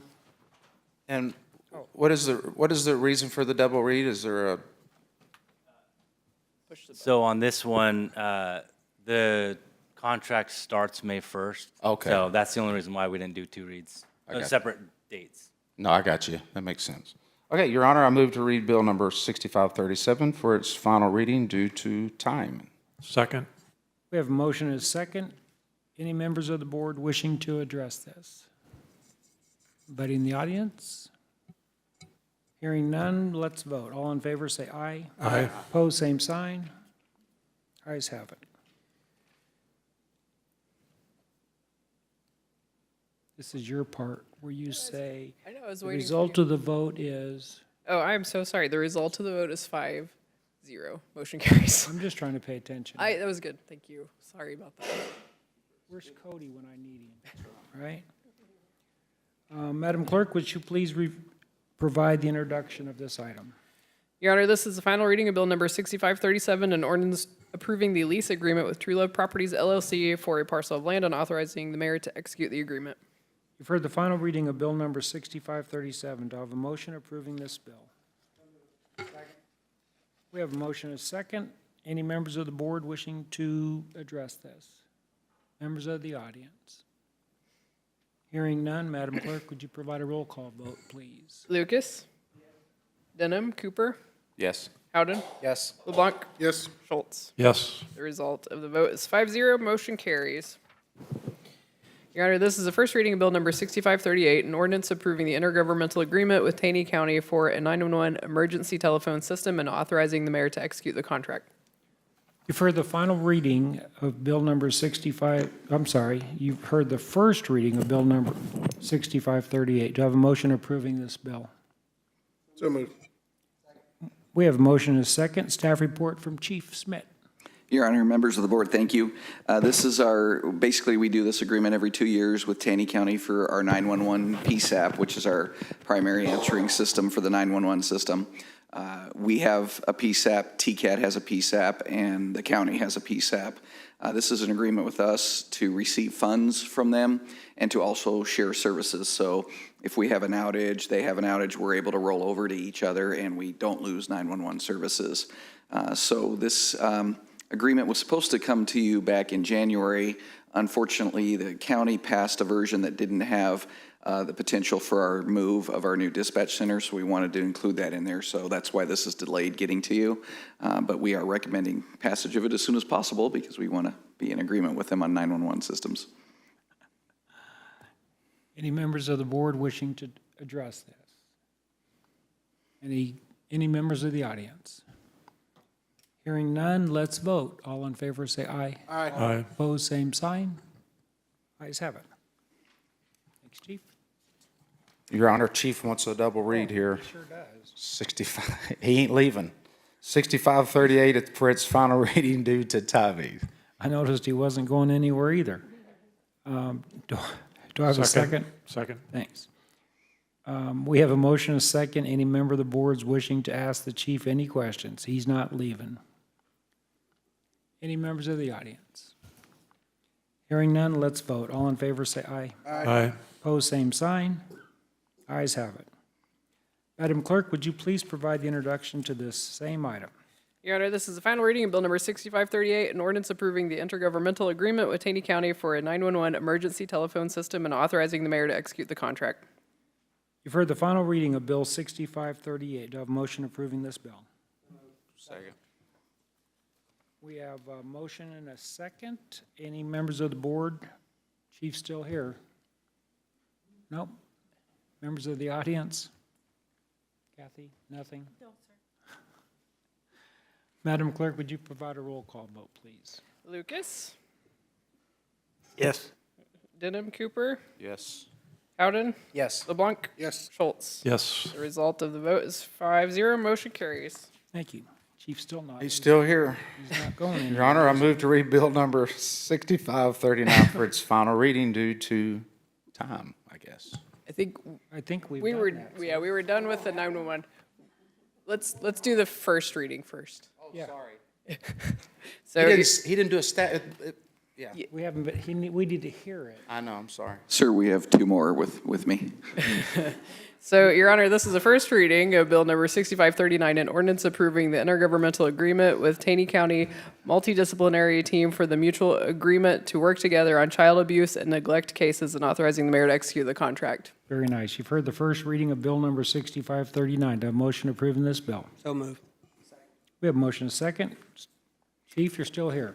Your Honor, members of the board, thank you. This is for basically a group that we work together. Unfortunately, every now and then we have cases involving children, and there's special investigatory methods that occur to include forensic interviews with specialists in a non-threatening environment, things along those lines. And this is an agreement, basically a mutual aid agreement for everybody involved in that to work together on these cases so that we can take care of the children and still be able to have prosecutable cases, basically deriving the evidence that we need to be able to prosecute the people that would abuse or harm them. This is another one that's been delayed getting to us from the group that handles this, what we call the child advocacy part of it, but it is important that we have this in place so that we don't have any, that we're seamless in being able to conduct our investigation should we have anything come up in the next couple weeks. And as you know, this is one of the reasons we wanted that soft interview room in the new police building is hopefully for them, instead of us having to go to Springfield, to bring it down here. So this agreement will help us hopefully expand on that. So we do recommend approval of that. And if this is approved, you're going to ask for a second double read, aren't you? You know me pretty well, sir. Any Members of the board have any questions or comments? Members of the audience? Hearing none, let's vote. All in favor, say aye. Aye. Opposed, same sign. Ayes have it. Your Honor, I move to read Bill number 6539 for its final reading due for timing, I guess. Do I have a Second. We have a motion and a second. Any members of the board wishing to address this? Mr. Mayor? Yes. Hey, I just want to say, we talk a lot about double reads in the past. In the state of Missouri, the first Tuesday of April is the election unless the first day of the month is a Tuesday. And so that's the reason why our Alderman meeting was canceled last time, and I imagine has something to do with all these double reads as well. So I just wanted to kind of get that out there to the citizens because it's important that we're not just doing these willy-nilly, so. Solon, is there willy-nilly, is that in the code book? I don't think so. State statute? No? We'll let him use it. We have a motion second. Any members of the board wishing to speak to this? Anybody in the audience? Hearing none, let's vote. All in favor, say aye. Aye. Opposed, same sign. Ayes have it. Madam Clerk, would you please provide an introduction for this item again? Your Honor, this is the final reading of Bill number 6539, an ordinance approving the intergovernmental agreement with Taney County Multidisciplinary Team for the mutual agreement to work together on child abuse and neglect cases and authorizing the mayor to execute the contract. You've heard the final reading of Bill 6539. Do I have a motion approving this bill? So moved. We have a motion and a second. Any members of the board? Members in the audience? Kathy? Madam Clerk, would you provide a roll call vote, please? Lucas, Yes. Denham, Cooper, Yes. Bowden, Yes. LeBlanc, Yes. Schultz. Yes. The result of the vote is 5-0, motion carries. Your Honor, this is the first reading of Bill number 6540, an ordinance approving the intergovernmental agreement with U.S. Immigration and Customs Enforcement Homeland Security Investigations for the purpose of assigning a task force officer for human trafficking and internet crimes against children investigations and authorizing the mayor to execute the contract. You've heard the first reading of Bill number 6540. Do I have a motion approving this bill? We have a motion and a second. What do you say, Chief? Your Honor, members of the board, this is another one that I'm really excited about. I've been wanting this since I came to town here. This is one area that we have traditionally been lacking, and it's going to provide resources to us, and I'm excited. Homeland Security actually reached out to us to initiate the process. Basically, this is a task force position that's funded overtime, funded by the federal agency, and also deputized so that they can file cases federally for human trafficking or internet crimes against children. The reason that's important is so many of these crimes cross border. So for us to be able to really hammer the offenders in this, we need to be able to prosecute federally as opposed to locally. This provides the resources. It's going to be special training for the officer, but it allows us to house the officer under our roof. Our detective that we selected, who sits up here quite often, Mindy Shook, has a special passion for this, and she will be able to continue to focus on Branson-related cases, but if Homeland Security identifies any in this region of Taney County, Stone County, she will be the one that's able to handle that case and run with it and go ahead and use our local abilities to prosecute and get all the evidence we need and then file federal charges on that. Again, it covers the cost of the training, getting her sworn in federally, as well as the overtime for any investigations that does exceed the realm of our local cases. I do want to expound just a little bit what this is not. Everybody gets freaked out when they hear ICE. Homeland Security is part of ICE when they formed everything under that umbrella. This is not us going out doing immigration enforcement, anything along those lines. This is very specific to those internet crimes and the human trafficking that may affect us in this region. And so we do recommend this. And there might be a timeliness issue because of the training and when it's scheduled, and we need to get her into that training. So there may be a double read request. Chief, that's very important to do. Yeah. Yes, it's like I said, ICAC, which is Internet Crimes Against Children. That's been my sore, glaring blind spot here since I came here, and I'm really excited about being able to have those resources to identify it. So, Officer Shook would be the only one that's deputized for that, or would there? Correct, Is that yes. right? So she would be the task force officer. This is a special, she is actually sworn in and deputized under that. It's under Treasury, so there's different rules and things that come with it. But she has to go through some training, understanding the difference between federal law and state law. We don't want to cross them and use one for the other, and we have to be very delineated in that. So she will receive all that, and then she'll be able to act. If the case warrants federal prosecution, she will be able to file it directly with the AUSA. If the federal system won't take it, then she's able to file it locally. And this obviously would speed up the process, I mean, when. It'll speed up, it'll immensely improve our resources and our reach to see what's out there. Like I said, it's been a blind spot, and I'm kind of done on that. So with the offer to do this, we have the ability, we're a full staff, we're able to do this. That's awesome. That's excellent. Mr. Reporter, did you get all that? That's a good one. Okay. Any members of the board wishing to address this? Members in the audience? Jason Wirt? No comment?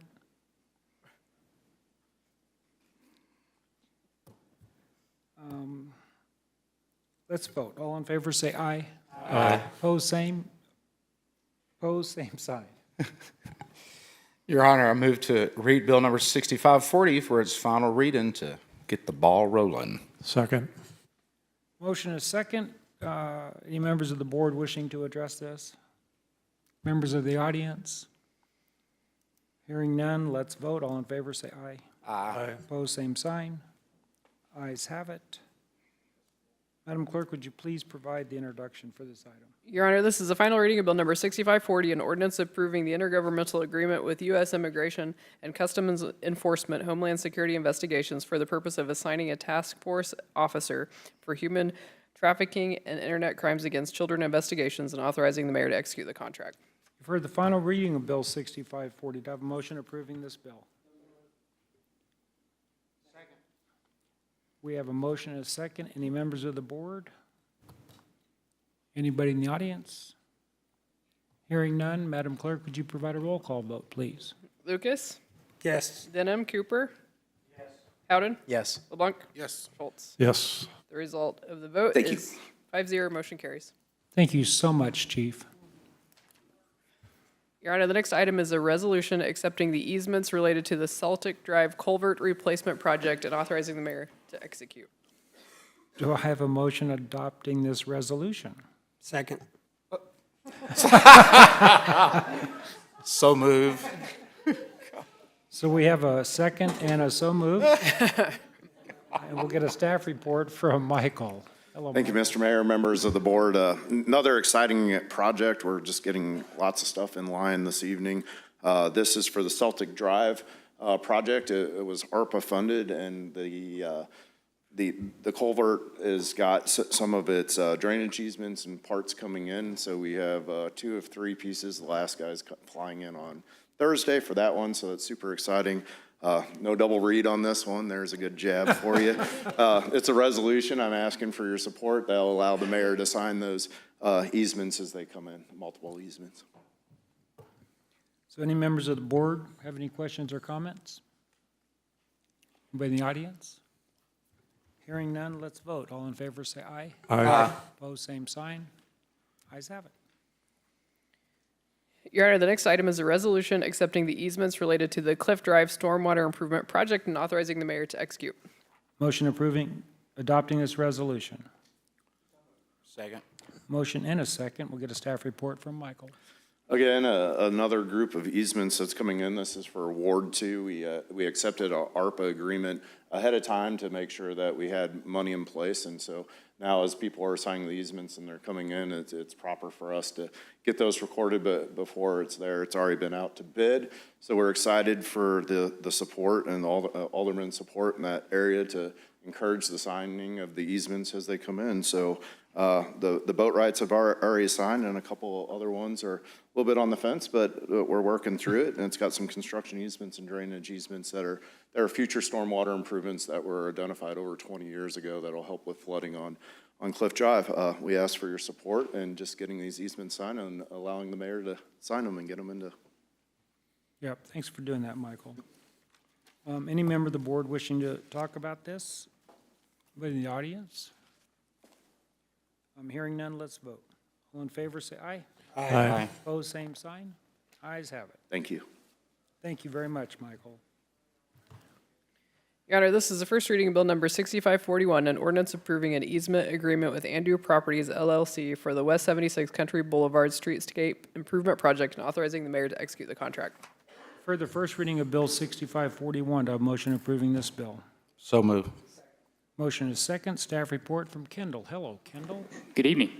Staff is requesting approval of this agreement between Andrew Properties LLC and the City of Branson, which allows the subject property currently located outside the city limits of Branson to be charged a water and sewer rate equivalent to the inside city properties for a period of time, or period of no more than 20 years from the execution of this agreement, in exchange for granting the city an easement to support the construction of the West 76 Country Boulevard Streetscape Improvement Project. As you can see, the property is located at the corner of Shepherd Hills Expressway and Highway 76 there. And in the exhibit, you'll see the easement area in red. That's along, it's actually State Highway 376 and Shepherd Hills corner there. Staff recommends approval.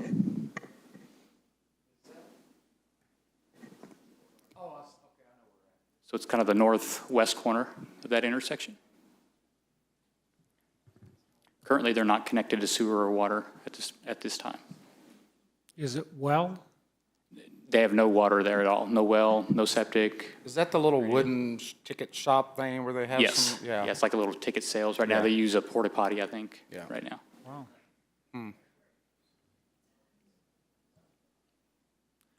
Any board member have any questions or comments for Kendall?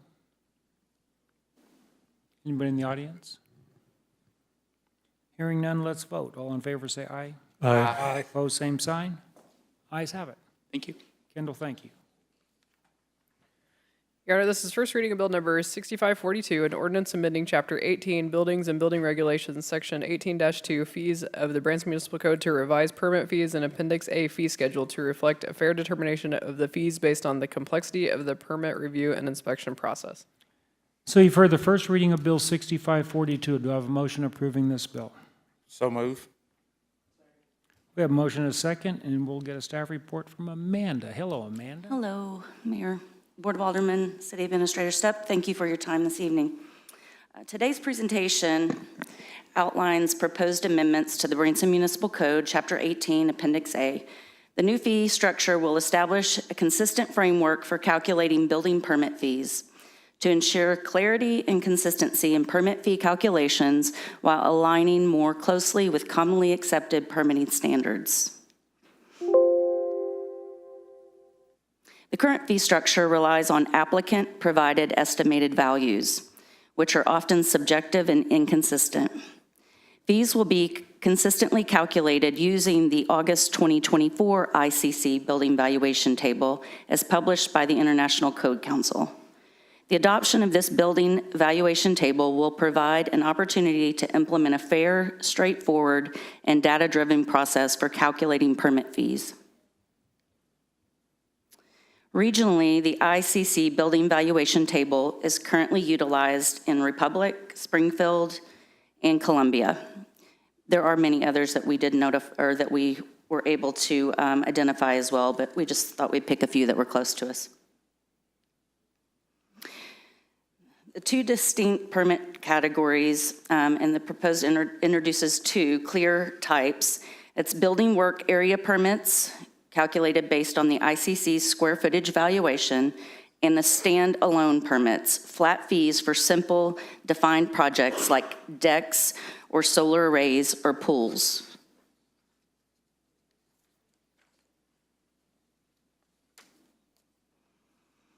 Some of our current code in comparison to the proposed codes. This highlights the side-by-side comparison of how fees are currently calculated versus the proposed IIC method, and that demonstrates increased clarity and consistency and eliminates underreported valuations. We'll go through a few of these here. The construction value right now, as we mentioned before, is applicant estimated construction value. We're proposing it be based on the 2024 ICC building valuation table. Our fee calculations currently are $5.30 per 1,000 of estimated value. We're proposing it be square footage times the ICC cost and square footage times the permit multiplier.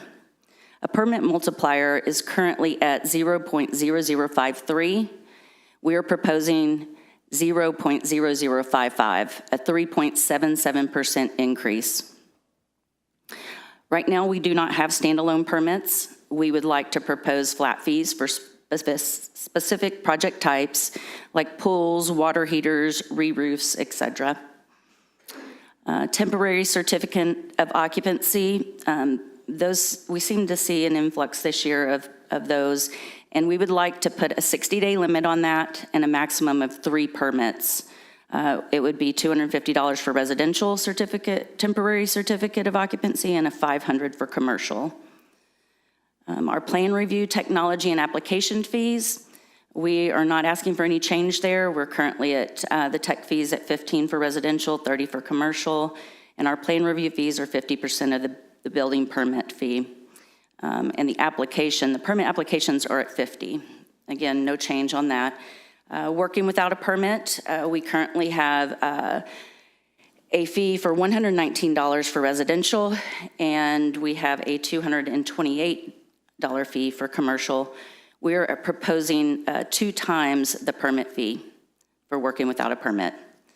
Our re-inspections currently are at $94. We are asking $100 for the first re-inspection and $150 for the second and any extra after that. All right, required permit updates. Staff's, let's see here, I'm lost. To align with the code changes, permit requirements will require the following information from applicants. These actually are on the application now. They're just not required fields. So by making these required, we will be able to attain the square footage, the occupancy group, and the construction type. Encouraging a careful assessment of projects in advance reduces the likelihood of unnecessary extension requests and/or additional fees. The summary of the advantages, we'll just go over a few of these real quick. This will follow the International Code Council, and it will increase the consistency and accuracy. It eliminates subjective valuations by using standardized ICC data, building valuation data, clear fee structure for various project types, differentiates between square footage based and flat rate permits. It closes the gap between municipalities. Standardized method for calculating building permit fees and reducing confusion.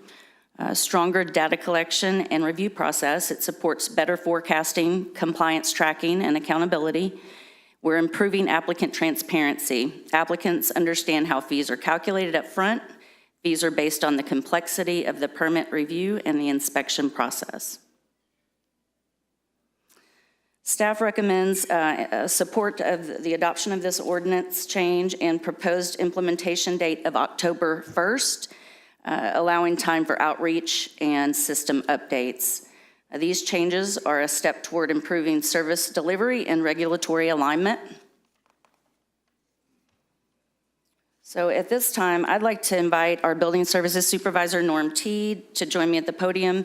Norm has dedicated a significant amount of time to researching this matter and collaborating closely with our legal team. He's here today to help address any questions that you may have. Yes. Thank you, Mayor. Thank you, Amanda and Norm. I just want to express my appreciation for the many, many months of research and collaboration in different parts of city government to come to you with this proposal tonight. There's a couple things I just want to emphasize from Amanda's presentation. One is this easily fits into our red tape reduction efforts in the city. As Amanda said, the way it was done before was very subjective, very unpredictable, different miscellaneous fees and trying to fit square pegs into round holes. And so we really, we don't have to reinvent the wheel every time we're trying to do something here. And so we looked around at our neighboring municipalities and we looked at how they do things. And so we've taken several pages out of those books of nearby communities. The other thing I wanted to say is Amanda and her team are working on a web page that people can go to for frequently asked questions, and that's why we're delaying the implementation date, is we want to make sure we've got stakeholder outreach if we're to gain your support this evening to help educate the building community on what to expect, and ease of use, so that we're going to have a little calculator that'll be on our page, on our website, and people can just go in and punch it in, the square footage and the use type and et cetera, and it'll spit out what their permit fee is going to be. I mean, it doesn't get any easier than that. Am I right? So you don't even need your own calculator. We're going to provide one for you. So I just wanted to say, one other thing I wanted to touch on was the double permit fees for working without a permit. One of the most excruciating things that we deal with on workload and being able to manage workload, as well as just trying to maintain compliance in the city, is people beginning construction or even finishing their construction without ever applying for permits, or maybe they've applied and never came in and paid for them and picked them up. And again, when we're talking about a fair playing field across an industry like housing or commercial construction, it's not fair that some people have to pay the fees and others can say, I'm just going to go ahead and move forward and I'll pay the $100 because it's well worth not delaying my schedule and I can get going right away. And that is a chronic problem, and it's very pervasive here. So usual and customary is to double the permit fees. There's a disincentive to disobey what the expectations and the rules and the laws are that way. And I would imagine after the first couple of times we might have to implement something like that, we'll see a whole lot less of it. So that's a really important part of this provision. Thank you, Mayor. So my question, that was one of my questions. That's really a fine, right? It's not a double fee. It's okay. One thing I'd like to comment, and thank you so much for doing it, is offering that temporary certificate of occupancy that we've never offered before, I don't think, Norm? So we currently do have a process, Mr. Mayor, where a TCO can be obtained. However, there is an immense amount of research that goes into that paperwork, extra inspections. So it is always best for a business to have a permanent C of O. To issue a TCO in extraordinary circumstances where we're sure the building is safe is fine, but you inevitably come to a point where what if the TCO is about to expire and the remaining issues aren't corrected? We don't want to see thriving businesses no longer able to use their building, so we want to encourage them to obtain a permanent C of O, and in those rarities, which we hope they will become more rare, we'll work with them and try to get them open safely as promptly as we can. Thank you very much. You're welcome. Any other? Yeah, I have a few. If I take my alderman hat off, and I'm just a citizen as I am, does all these changes, how does it affect me? Does this help me? Is it more expensive? Is it less expensive? What are the perks or non-perks to this for the average citizen? You know what I mean? I'm not talking about builders. I'm talking about a guy that owns a house that's wanting to add a 6-foot wooden fence or whatever it may be. You know what I'm saying? Yeah. So 6-foot wooden fence, there's no permit required. There you go. So I'm glad you chose that as an option.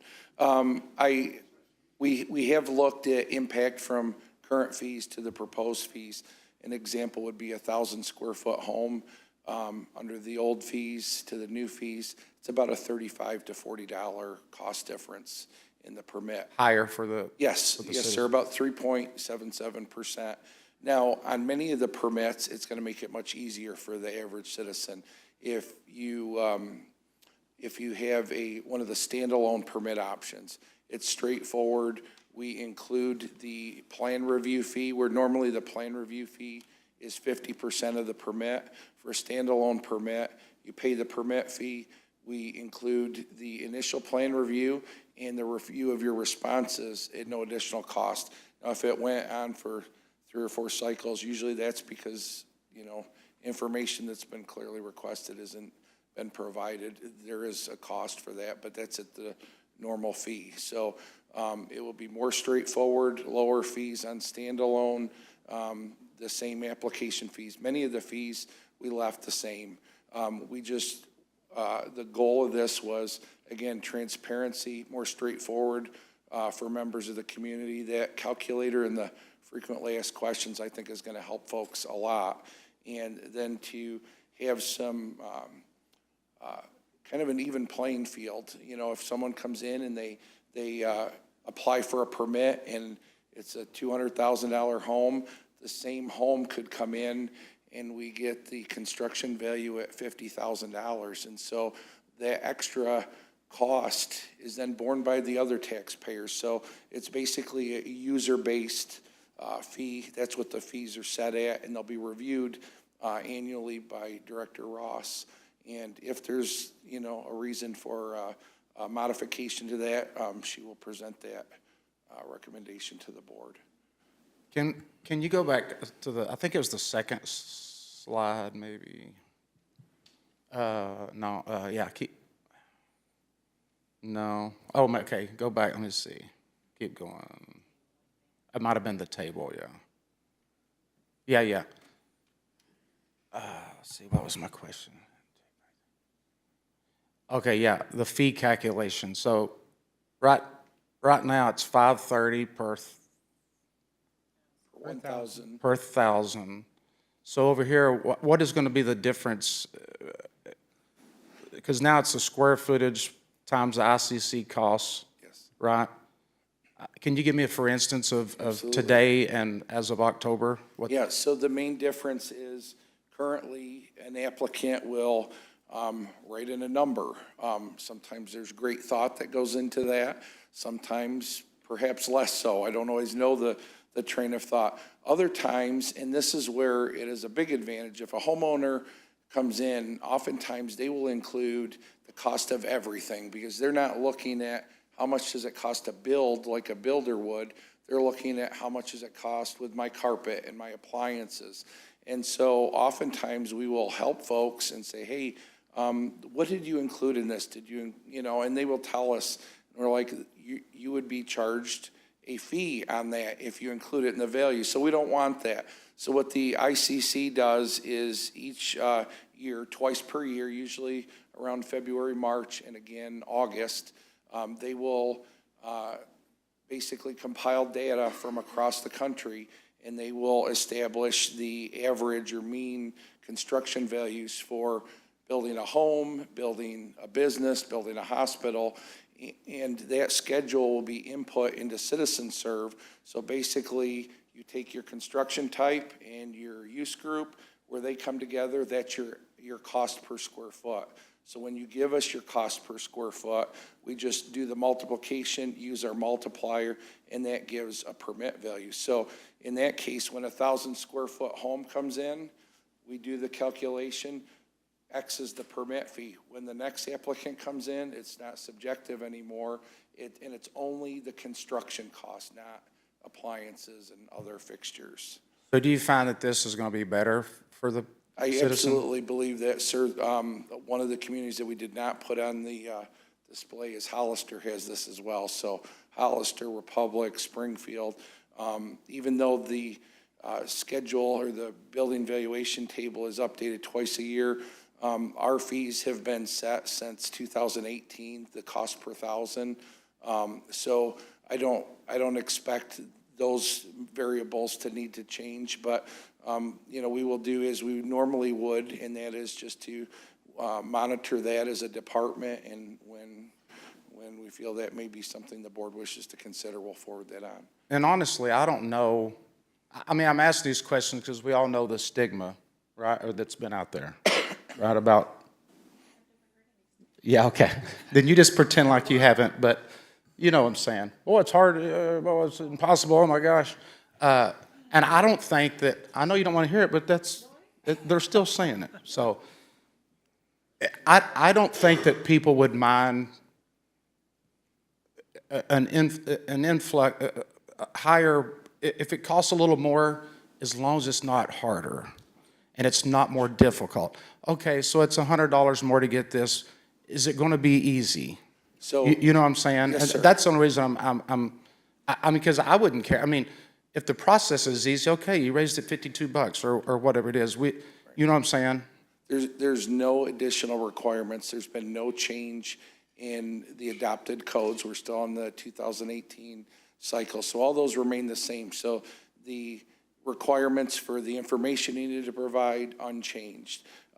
What this does is simplifies the process. If your hot water heater goes in your home, Alderman, or you need to replace your HVAC system, it's just pay the fee for the permit, give us the spec, tell us what property it's going in, and we work with you on that. So there's absolutely no change in the review process as a result of this. I like that.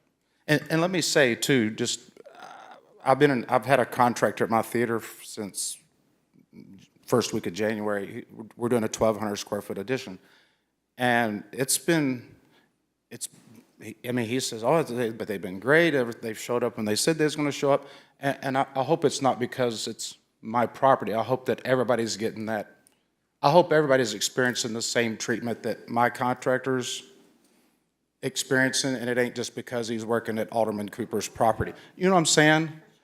So I just want to, and I'm sure they are, but I just want to say the process that we've been dealing with, and that I haven't been, but he's been dealing with for me, is he's had nothing but good things to say. So all our inspectors are trained to follow the code, be as helpful as they can, be professional, and present truthful information. And it goes much easier when the contractor is following the approval, and you know, things happen and we work through those. But I assure you, it's all the same.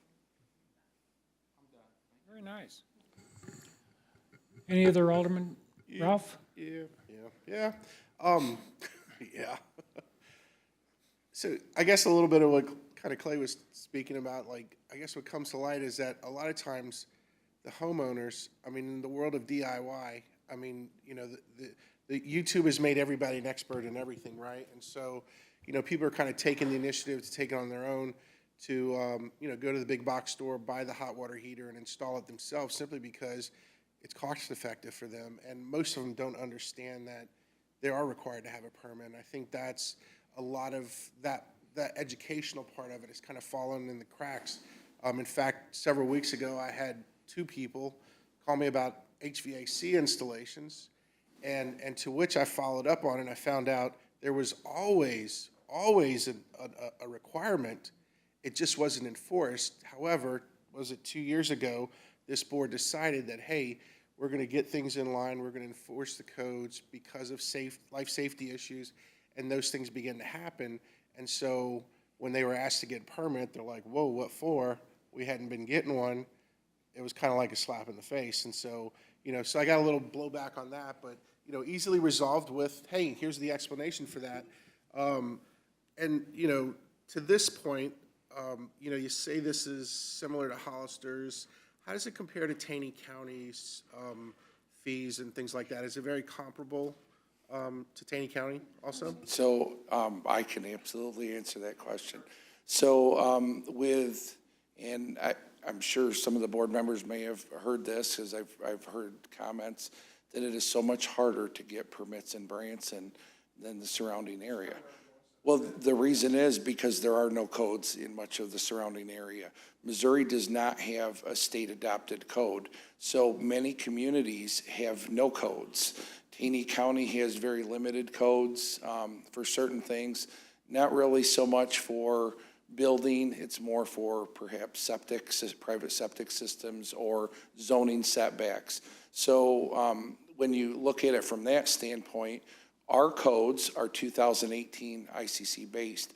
Hollister is updated to the 2024 code. So our codes are actually, in some respects, probably easier to follow. So that would just be something to keep in mind. The area, we get a significant amount of calls from folks that have a Branson mailing address, and the assumption is they're in the city of Branson, and so we immediately start to research at the beginning of the call, and we'll still listen to them, try to help them, but oftentimes the call is, I'm sorry, you're outside of the city limits, and this is going to be something you're going to have to navigate with the county. Yeah, and the reason I bring that up is because, again, I too have probably had the same people contacting me going like, hey, it's costing me more, thousands of dollars more and more time to get the same house built in the county that I'm building in Branson. And so this is the reason why. Yeah, if there's no standard, and you can just start building, it probably is going to be easier in that respect. And to their credit, this is a reputable builder, just for the record. But it's just, you know, when you can do that in Taney, but then you come in Branson and you have these guardrails in place, it definitely seems like it's slowing that build. And to them, time is money, and interest and rates and things like that. So definitely understandable, but I appreciate the clarity on this is really what we need.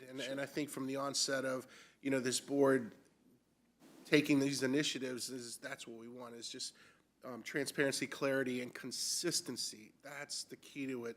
Because if we can be consistent, then everybody knows what the expectation is. And the end result is that when they're done, the homeowner that purchases that property is going to be happy as a result of that. Alderman LeBlanc, in the state of Missouri, most single-family homes don't require stamped plans, just complete plans. So that is something that would be the same in or outside of the city. So the process for obtaining a home permit is really quite simple. We also have in our ordinance and in the adopted codes provisions for an emergency permit. So if your hot water heater goes out on Saturday night, whether it's a homeowner or a business, we don't want your guests, we don't want your family not to have hot water. Same thing with HVAC. So they can install the system using a licensed contractor properly, and then they just contact us. And we work with them. It's roughly 24 hours or so. We'll walk them through the process, help them understand what we need, and it's very straightforward. But it gets them back online quickly and doesn't negatively impact our customers. Yeah, and to follow up on that, I did reach out to a couple of, with the HVAC incidents, I did reach out to a couple of contractors that I knew had already been vetted through our city vetting process. Sure. And they had expressed to me, oh yeah, this is definitely how it should be done. And they did mention, the emergencies and things like that. So, that gave me a lot of clarity and a lot of surety when I, kind of went back to these other folks and go like, hey, here's why. And, what's interesting is, I won't even go there, but anyway, it's interesting. I'll talk to you after about it. Anybody other than Ralph have any other comments or questions? Mr. Mayor. Glenn? Yeah, the fee calculation, so the ICC cost, are we pegging this to a certain schedule, a certain date, and then it would come back here? I guess what I'm getting at, you mentioned ICC cost updates itself every so often. So does that bring you back and forth in front of the aldermen to be able to use a new ICC schedule, or do our rates sort of automatically index based on that new schedule coming out? So there's no automatic indexing. The ordinance is written so that the version of the building valuation table is clearly listed, and you'll see that in the draft August 2024. If there was ever the role of these fees are to help at least partially fund the building division for the city. So through careful evaluation, Ms. Amanda will keep an eye on that with my help. And if at any point, Alderman Schultz, it appears to be that there needs to be a change, we would, Amanda would make that recommendation to administration, and then as they saw fit, present it to the board. But there's no change either in the multiplier or the version of the valuation table without board. Okay, then the other thing, just clarify the formula itself for me, because it says square. Is that actually a division symbol in the middle of that, or is that something else? So the square footage of the project, which would be a required field in citizen serve, and then ICC cost per square foot. So the way that you determine what the cost is per square foot is by using the use group. Obviously, to build a hospital is more costly per square foot than a shed or deck. So you go through that table, you identify those two factors, and where they intersect, it gives you a dollar amount. And that is the cost per square foot for that. There's even provisions for decreased cost for basements or garages. It's a minimal amount because we don't want to charge someone based on a valuation that they're not actually building. Then what's the second part of the formula, square foot times the permit multiplier? The permit multiplier is what we currently have is $530 per thousand. It's the way it fits into the formula is it's 0.0055 would be the new multiplier, and that's on the next line. So are you adding that second term, the square foot times permit multiplier, to the first one? So when you take the dollars per square foot, let's say it's $100 times 1,000 square foot, you take that number and then you multiply that by the 0.0055, and that gives you your permit fee. Okay.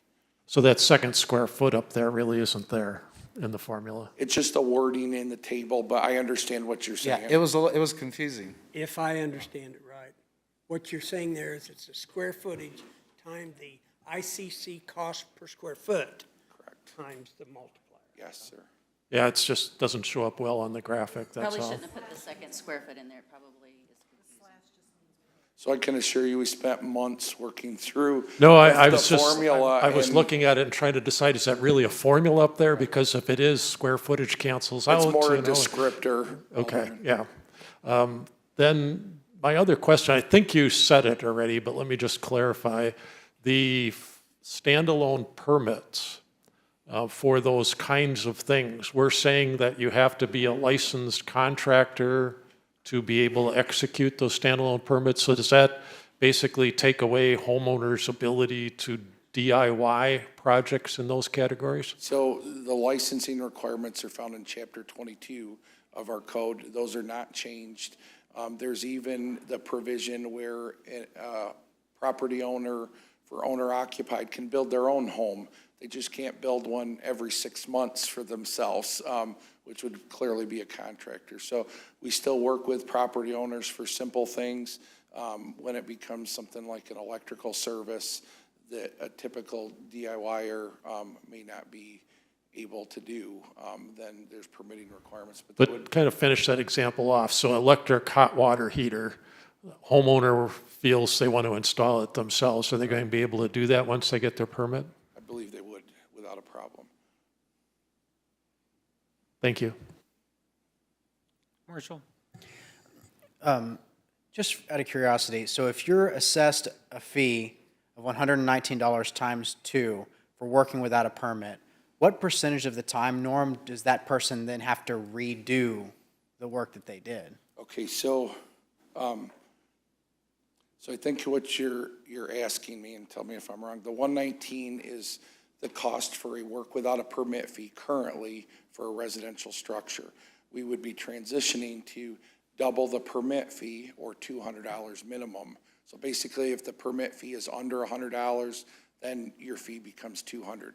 The amount of time they may have to go back depends on whether they were following the code when they did the work or whether they didn't. You know, what we want to avoid is destructive inspections wherever possible. And for us to make sure that folks are safe, you know, if there's extensive electrical wiring in a wall or plumbing and that's all concealed, it's a problem. Most of the time, and if it is being done by a licensed contractor, who the given is that they understand the codes, they're qualified to do the work. I don't know of a contractor that fits that description that would not know, hey, we're doing massive amounts of electric, you need to get a permit first, and do that before they get into that situation. As we increase our outreach, get our frequently asked questions, We're working on updates to our permitting platform now that I think will be very helpful to the average applicant. I think that's going to help. As Ms. Kathy said, we want that to be a very rare occurrence.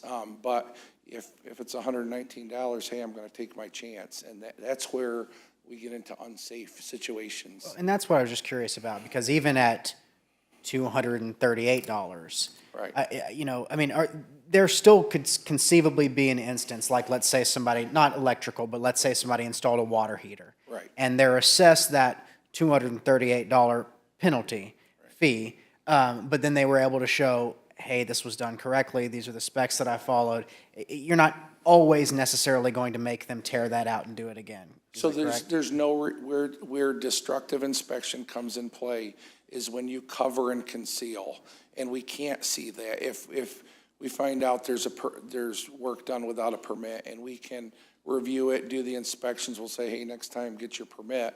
We'll do the inspections and move on. And most people are very receptive to that.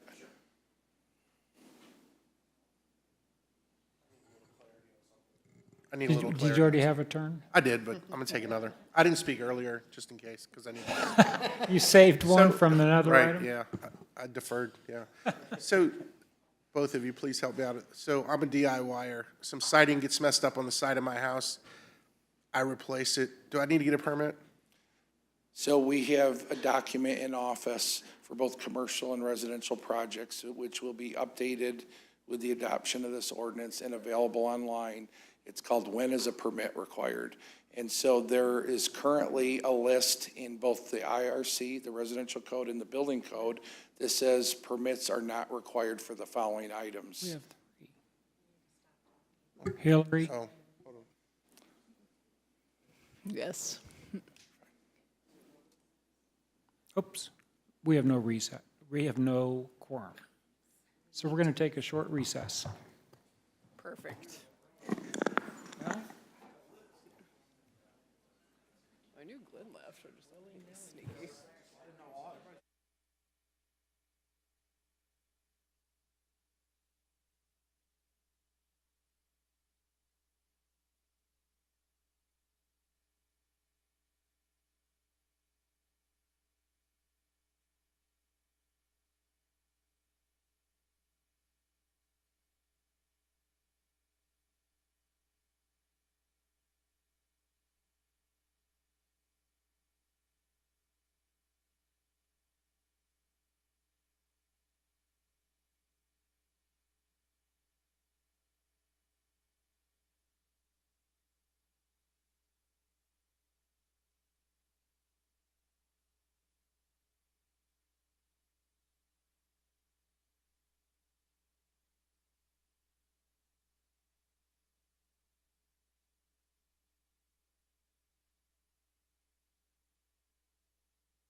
Artie.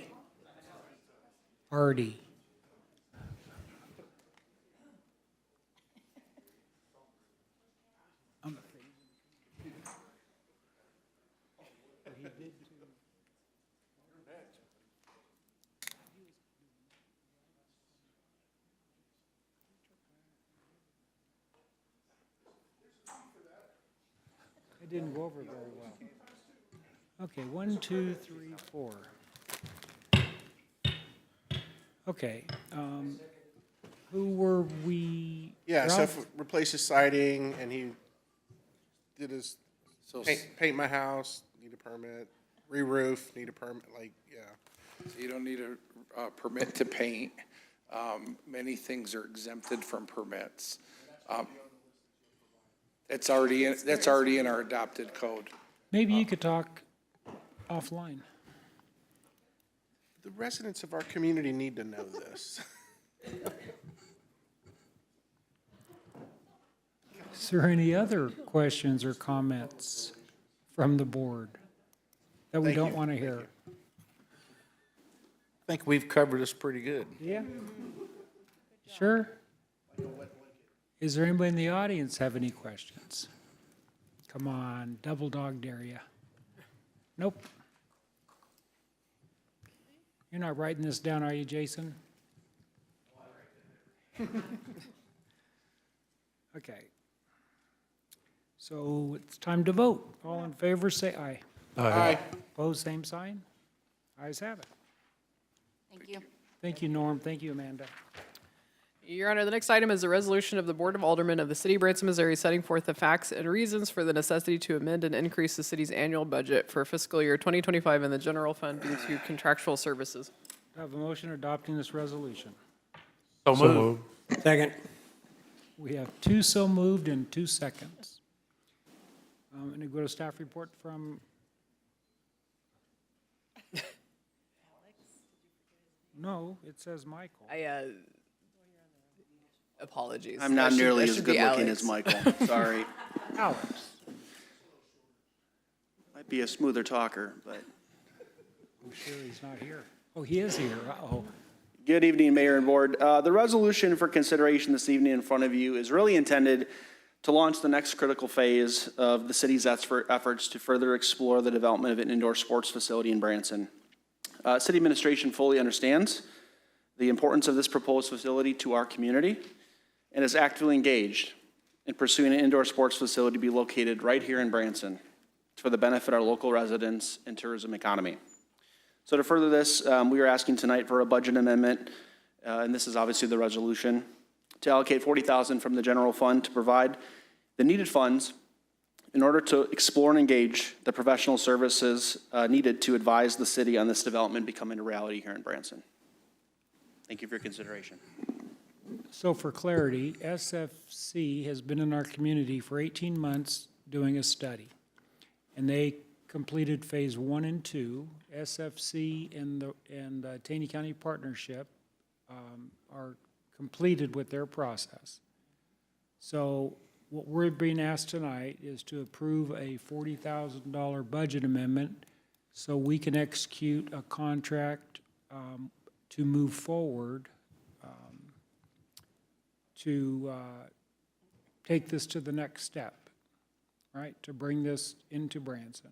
Absolutely. That's our purpose and intent. We will execute this. It's pretty cool. Any, Glenn? I just want to say thanks, Alex. This is a key initiative. You know, we talk a lot in our community about getting more activity, tourist activity in the winter months so that we can become a year-round city. And I think this is just an absolutely strategic move in that direction. I just applaud city staff for driving hard on this thing and happy to approve this. Thank you, sir. Appreciate that. Money well invested, something we need badly. Was that an amen? Push your button and say, push your button so everybody can hear you. Amen. Don't sing it, just say it, Artie. Any questions, comments from the audience? Hearing none, let's vote. All in favor, say aye. Aye. Opposed, same sign. Ayes have it.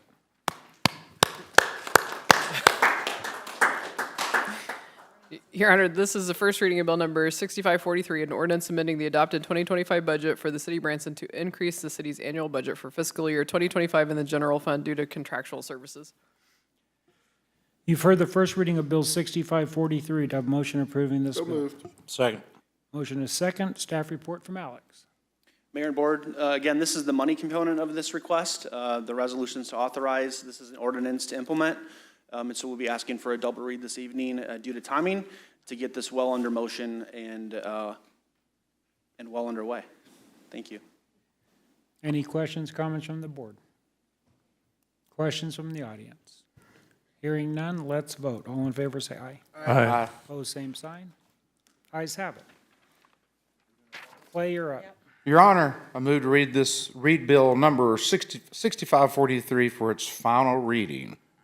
Get those basketballs bouncing. Is that the reason? Absolutely. Second. We have a motion and a second. Any members of the board wishing to address this? Any members of the audience? Leanne, do you have anything? No. So let's vote. All in favor, say aye. Aye. Opposed, same sign. Ayes have it. Madam Clerk, you're up.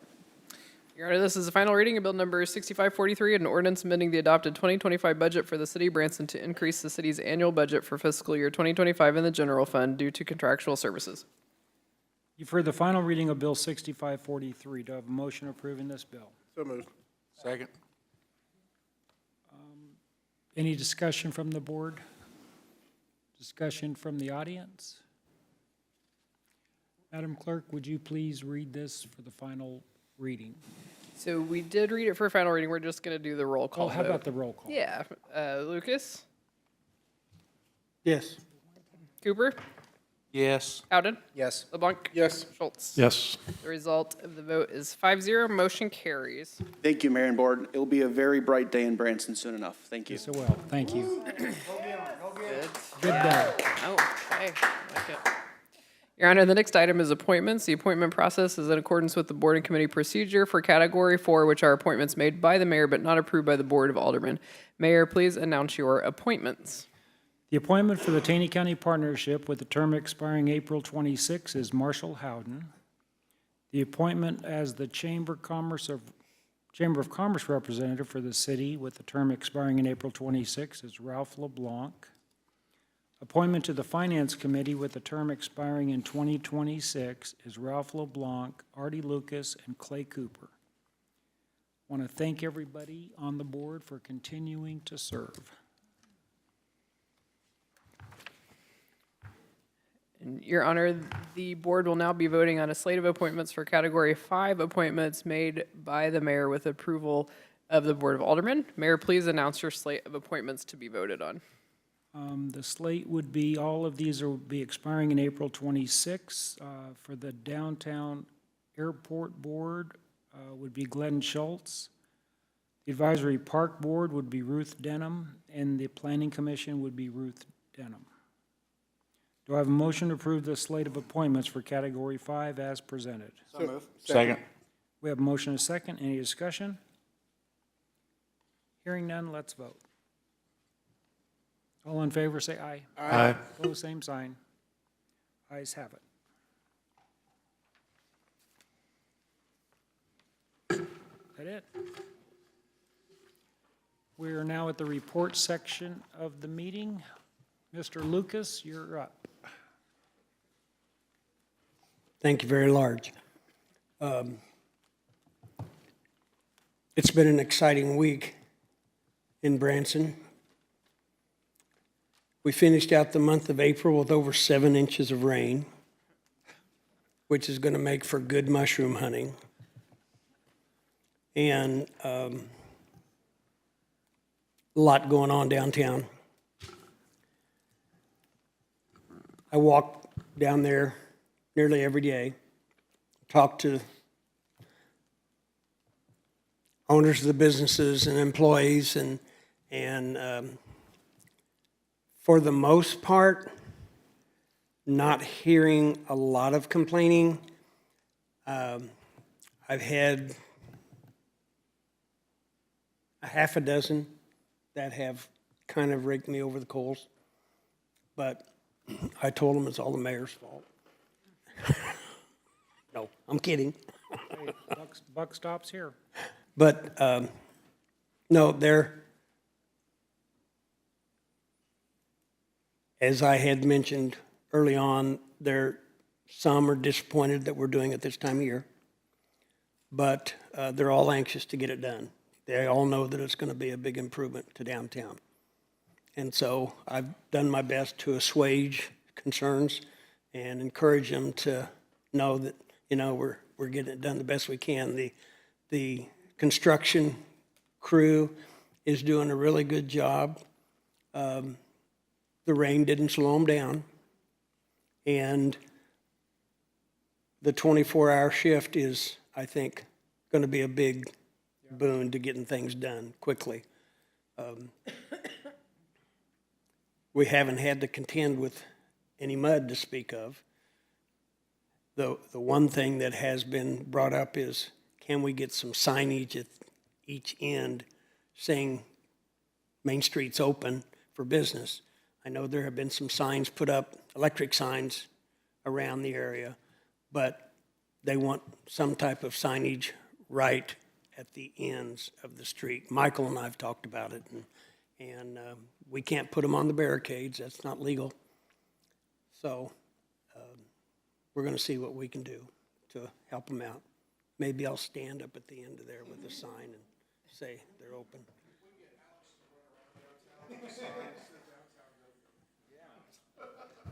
Put it on his vest. Yeah. But now, a lot of good things going on. Great executive meeting. A lot of positives there. And with the new cut the red tape and the permitting that Amanda and Norm were discussing, we are doing everything we can to do away with that situation that says that we are open for business. So, a lot of good things. If you know any good mushroom hunting places, let me know. Thank you, Artie. Clay? I drove around down, I'd gotten a few comments about the downtown thing, so last week I drove around through all the streets down there, and I feel like the fact that they're doing it in sections, I get it. I get it. If I was a business owner, I'd be like, oh, really, right now? Because I went through that at the theater when they did the phase of the sidewalks. I think they started that in early March. I'm like, right now? Spring break? But you know what? The end result's there. The parking is not from a business owner standpoint, but from a customer standpoint. There's close parking all around. You can park right around there in front of Clockers if you can find a spot, and you're there in no time. And I do see the progress, daily progress. They're busting their butts down there, and they're doing all they can to keep it speedy. And then with the study for the sports complex, I went out to, like I mentioned, Cindy mentioned, I was at the Recplex yesterday. My son and I went out during open gym and shot hoops, and then we went over to Stockstill and played pickleball, and the place was packed. There wasn't a court empty. The tennis court was full. There were kids out on the grassy area with just people everywhere. It was a beautiful day. I'd never played pickleball in my life. I played 3 hours against my 16-year-old, and it hurts just to squat down on the toilet right now. I'm just going to tell you, my body's killing me. That's not a quote, Jason. Put your phone down. But all that to say, when I seen all the activity out there and the people enjoying the parks and stuff, I'm just thinking about how much more something like that would add to our community. And so I'm really excited about having kids that play basketball, still playing basketball, traveling to Oklahoma City and Wichita and Kansas City and Oklahoma City. That's all we do all summer is just go to all these places to play ball that we don't have here. So it'd be nice to have them here. And one more compliment on the Chamber of Commerce, Heather and Pam, and it just feels good to see progress. And that I feel like that they're actually trying to help. Instead of just being lip service and doing a job and getting your paycheck, it's like, oh, they're really trying to make things good. I mean, I've said this before, and up until a couple of years ago, I was only a member because I felt like it's something I had to do, not because I felt like it was helping me. And now I feel like they're actually doing stuff to help people, business owners and stuff. So anyhow, that's all I got, pal. Thanks for sharing that, Clay. Marshall? Mr. Mayor, since we have a little bit of a theme tonight of our neighboring communities and honoring Rick Ziggfus from Hollister, I'd be remiss if I didn't congratulate my dear friend Julie Abashan on being elected the mayor of Forsyth. I think she's going to do an absolute great job. And then the only thing I want to say about that is for everybody who says it doesn't matter what party you're involved in when it comes to these municipal elections, I firmly disagree. And I'm really happy that our county seat has a Republican mayor. That's all I got to say. Ralph? Thank you, Mr. Mayor. Artie, you definitely didn't deserve to be raked over the coals. You know, unfortunately, you and Glenn occupy two seats that when we took on this initiative, get this downtown done, we grabbed the bull by the horns because it was something that, quite frankly, had to be done.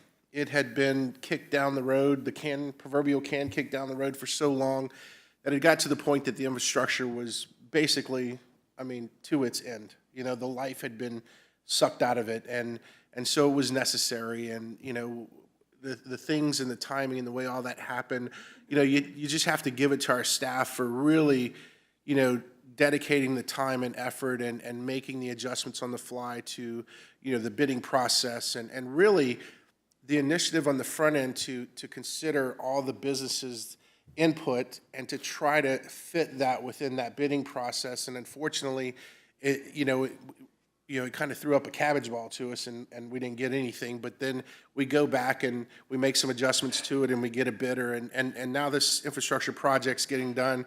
We're talking about 75 days out of 365 that for the long term is going to provide such a sustainable environment for our downtown area and really start to do what they've asked for so long. They want downtown highlighted. They want downtown to be a destination. And this is the project that puts it on that map. It really does, with the archway, with the lighting, with the new infrastructure, new streetscapes, and all those things. This is what they asked for. And we're as apologetic about the inconveniences we can be. This is what needs to get done, and this is just doing the work of the city, providing utilities, providing public safety, and providing quality of life, and it definitely fits into all those categories. So when it's hitting all three categories, it's definitely something that is not a can we do it, we have to do it, and here we are doing it, and we're in the midst, and it's going miraculously well. I too, Artie, was like, hey, let's put some signs at the end of the roads, and found out we can't put them on the MoDOT signs also. So, you know, we're all, as a team, we're doing everything we can. You know, you guys are not, that's not my ward, but I'm still basically investigating the same things you are because I have friends that have businesses down there, so I have concerns of them. And so we're all doing our best that we can do, and that's all we could ever do. So I'm sorry you got raked over the coals. The chamber appointment, gosh, I look so forward to working with Pam. Who's been just a friend and mentor of mine in the community for, 25 plus years. And Heather, with your destination marketing and love for Sedona, my heart. So I'm pretty excited about that. I can't wait to meet with you guys and see what we can do. So I'm really, really excited about that. So thank you, Mayor, for that appointment. And that's all I got. Just an aside, keep Ruth in your prayers for us. Always, please. Yeah. Thanks for that. Glenn? Yeah, so like Artie, walking downtown as often as I can, trying to talk to merchants, just kind of watch the progress of the project. And I probably get maybe 3 or 4 calls. Michael and I were just talking about that a day. I think Artie's probably about the same, calls, emails, those kind of things with people either expressing a little bit of frustration or making suggestions and so on. And the one thing, people were very grateful when the digital message boards got changed to say downtown's open, go shop, dine. That was big. People really appreciated that, so thank you to Director Woods for getting that done. The one thing I hear yet is, and it's similar to the comments that have been made already, is if we could still do something with messaging coming from the west, coming from 65 down Main Street, because several of the merchants I've talked to believe that's what's really cut off, is that traffic. That's what's not showing up in downtown. And at first I didn't really think about it, but then on Good Friday, I spent time walking around, and I noticed that both of the landing parking lots were pretty well full to capacity, which really surprised me for Good Friday. The promenade itself was really crowded too. And then I walked up Main Street, and I was really shocked that the parking on the remaining parking on Main Street, the lower part there, was less than half full. And I thought, well, people are walking they're parking over by Belk and parking over by Bass Pro and walking there then. And then I got the traffic counts and looked at the pedestrians, and that's not true either. And so I think this idea that if we could do something to get people that are coming that direction on Main Street into downtown and into shopping, there's some merit there. I don't have the answer, and I know you guys have already looked at 1,000 permutations here, and I know we got the MoDOT limitations, but if there's something we can do there, I think that's what people are asking. I don't know if we can do similar message board kind of things up there or what it is, but that's the common request we get. And then on a more positive of downtown, somebody started a great conversation with me about, hey, it's time to plan the grand opening of Main Street. And I thought, well, there you go. Now there's somebody who's thinking, because they said, oh, can't we do like a big car show or something? So in the absence of a decent downtown merchants business association, I think we should start fostering that conversation and maybe working with historic downtown CID and some other key players, and maybe the city can kind of take a supportive role of this in making whatever that is, getting the plans together, maybe working with Heather and company to really have an all-out blowout on the day that we actually reopen that thing. That would be a really fun thing to do. Lights on, all that cool stuff. It'd really be great. So, and we could probably work it into, some pretty good press releases and things, and give these guys a couple of days of really solid boost of downtown down there. It'd be a lot of fun. Then I also want to say thank you to both the police department and Director Woods' department. I got good comments back on our work on trying to get rid of the Jake brake issue on Branson Hills Parkway. Number of people, including the law firm, they surveyed their employees and they said dramatically better. And they were very grateful of the work that the city did on that. Thank you for that. I still think in the end, I will ultimately, when we have a little time on the schedule, propose an ordinance change that eliminates Jake brakes in the city. I don't see the need for it anymore, as densely populated as we are, except in emergencies, of course. But they were very grateful. And then a couple of people, as I was talking to them about that, both brought up the same thoughts in different conversations. So I thought I'd just bring this one up is, the traffic on Branson Hills area has really gone up, and it's continuing to go up, thankfully, because of all the great things at the Recplex, the new businesses that are going in there, and so on. And the question I was asked was, well, so what are our plans to improve our infrastructure up there? Things like we've talked about this in piecemeal over the years, I know, things like the turn lane into Walmart, the traffic light situation. What are we going to do up by the Recplex with all that traffic when events are going on? If Commerce Park somehow takes off someday, that they logically connect 248 into Branson Hill Parkway with their traffic. So maybe at some point we could have a discussion, or maybe in Director Wood's office there, he's already got a grand plan for this whole thing, but maybe we could just have a discussion, either an information session or if it's a short presentation here for the aldermen, so that we can communicate those plans to the businesses and residents in that area, because it certainly is a growing area, and that's great to see. And I guess we get a new steak joint in there pretty soon too, so even more traffic in the area, which is great all the way around. So, yep, thank you. Thanks, Glenn. Kathy?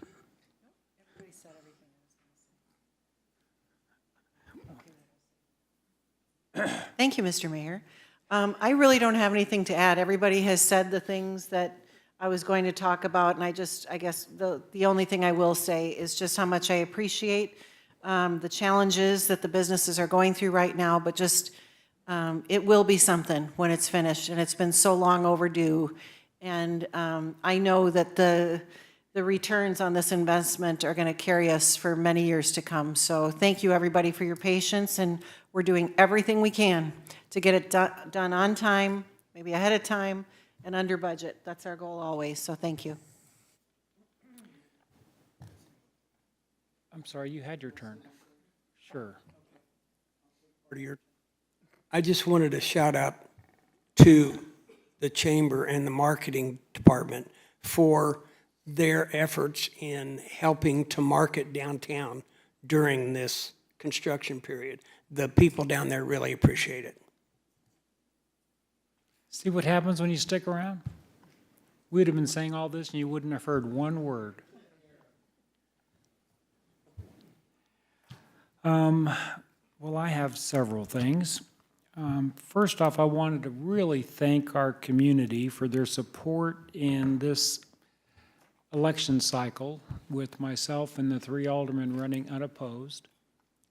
I have said many times that I'm a proud mayor. I am more proud every day, and I'm excited to continue to serve. Real quick shout out to both Michael and Cheryl and all our other staff for the really going above and beyond for downtown. I know you have other things to do also, but that focus is greatly appreciated.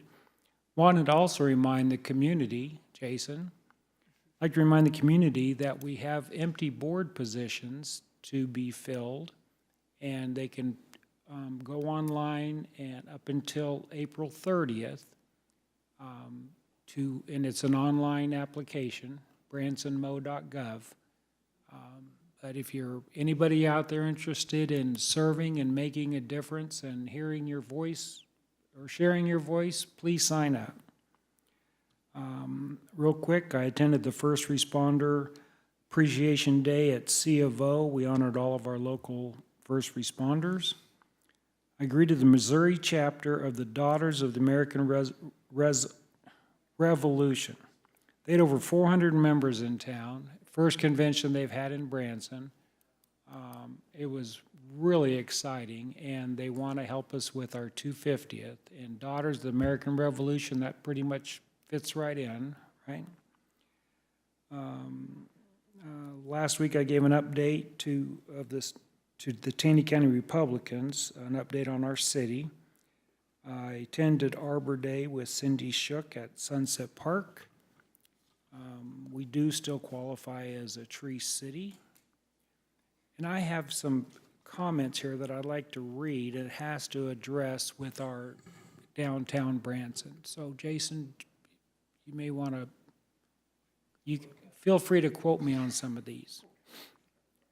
From day one, this project has been built on a foundation of open communication and local business community input. We've prioritized transparency every step of the way. All of these meetings were open to the public and allowed residents to voice their concerns. The city engineering team also met directly with every property owner in Phase 4 during the planning phase to hear their concerns and explain the project in detail. City staff has been on site almost daily, not just overseeing the construction, but talking with business owners and employees to address their questions and concerns. Since breaking ground on April 7th, our Public Works and Engineering Department staff have logged in over 120 hours of personal contact and outreach for direct business engagement. That means over the last 2 weeks, right, which is 80 hours. They've spent 120 hours engaged with businesses down there. When concerns are raised, we listened. Adjustments had been made based on the business's input. I know we updated signage. Michael, I don't know if you could receive more suggestions. It's funny, probably everybody on this board asked about putting something on that barricade sign, right? Adding more digital message boards. Glenn, thanks for sharing that, because I've heard the same thing, that the businesses really appreciated that. We created a website with the project information and updates in one spot. Thank you, Maria.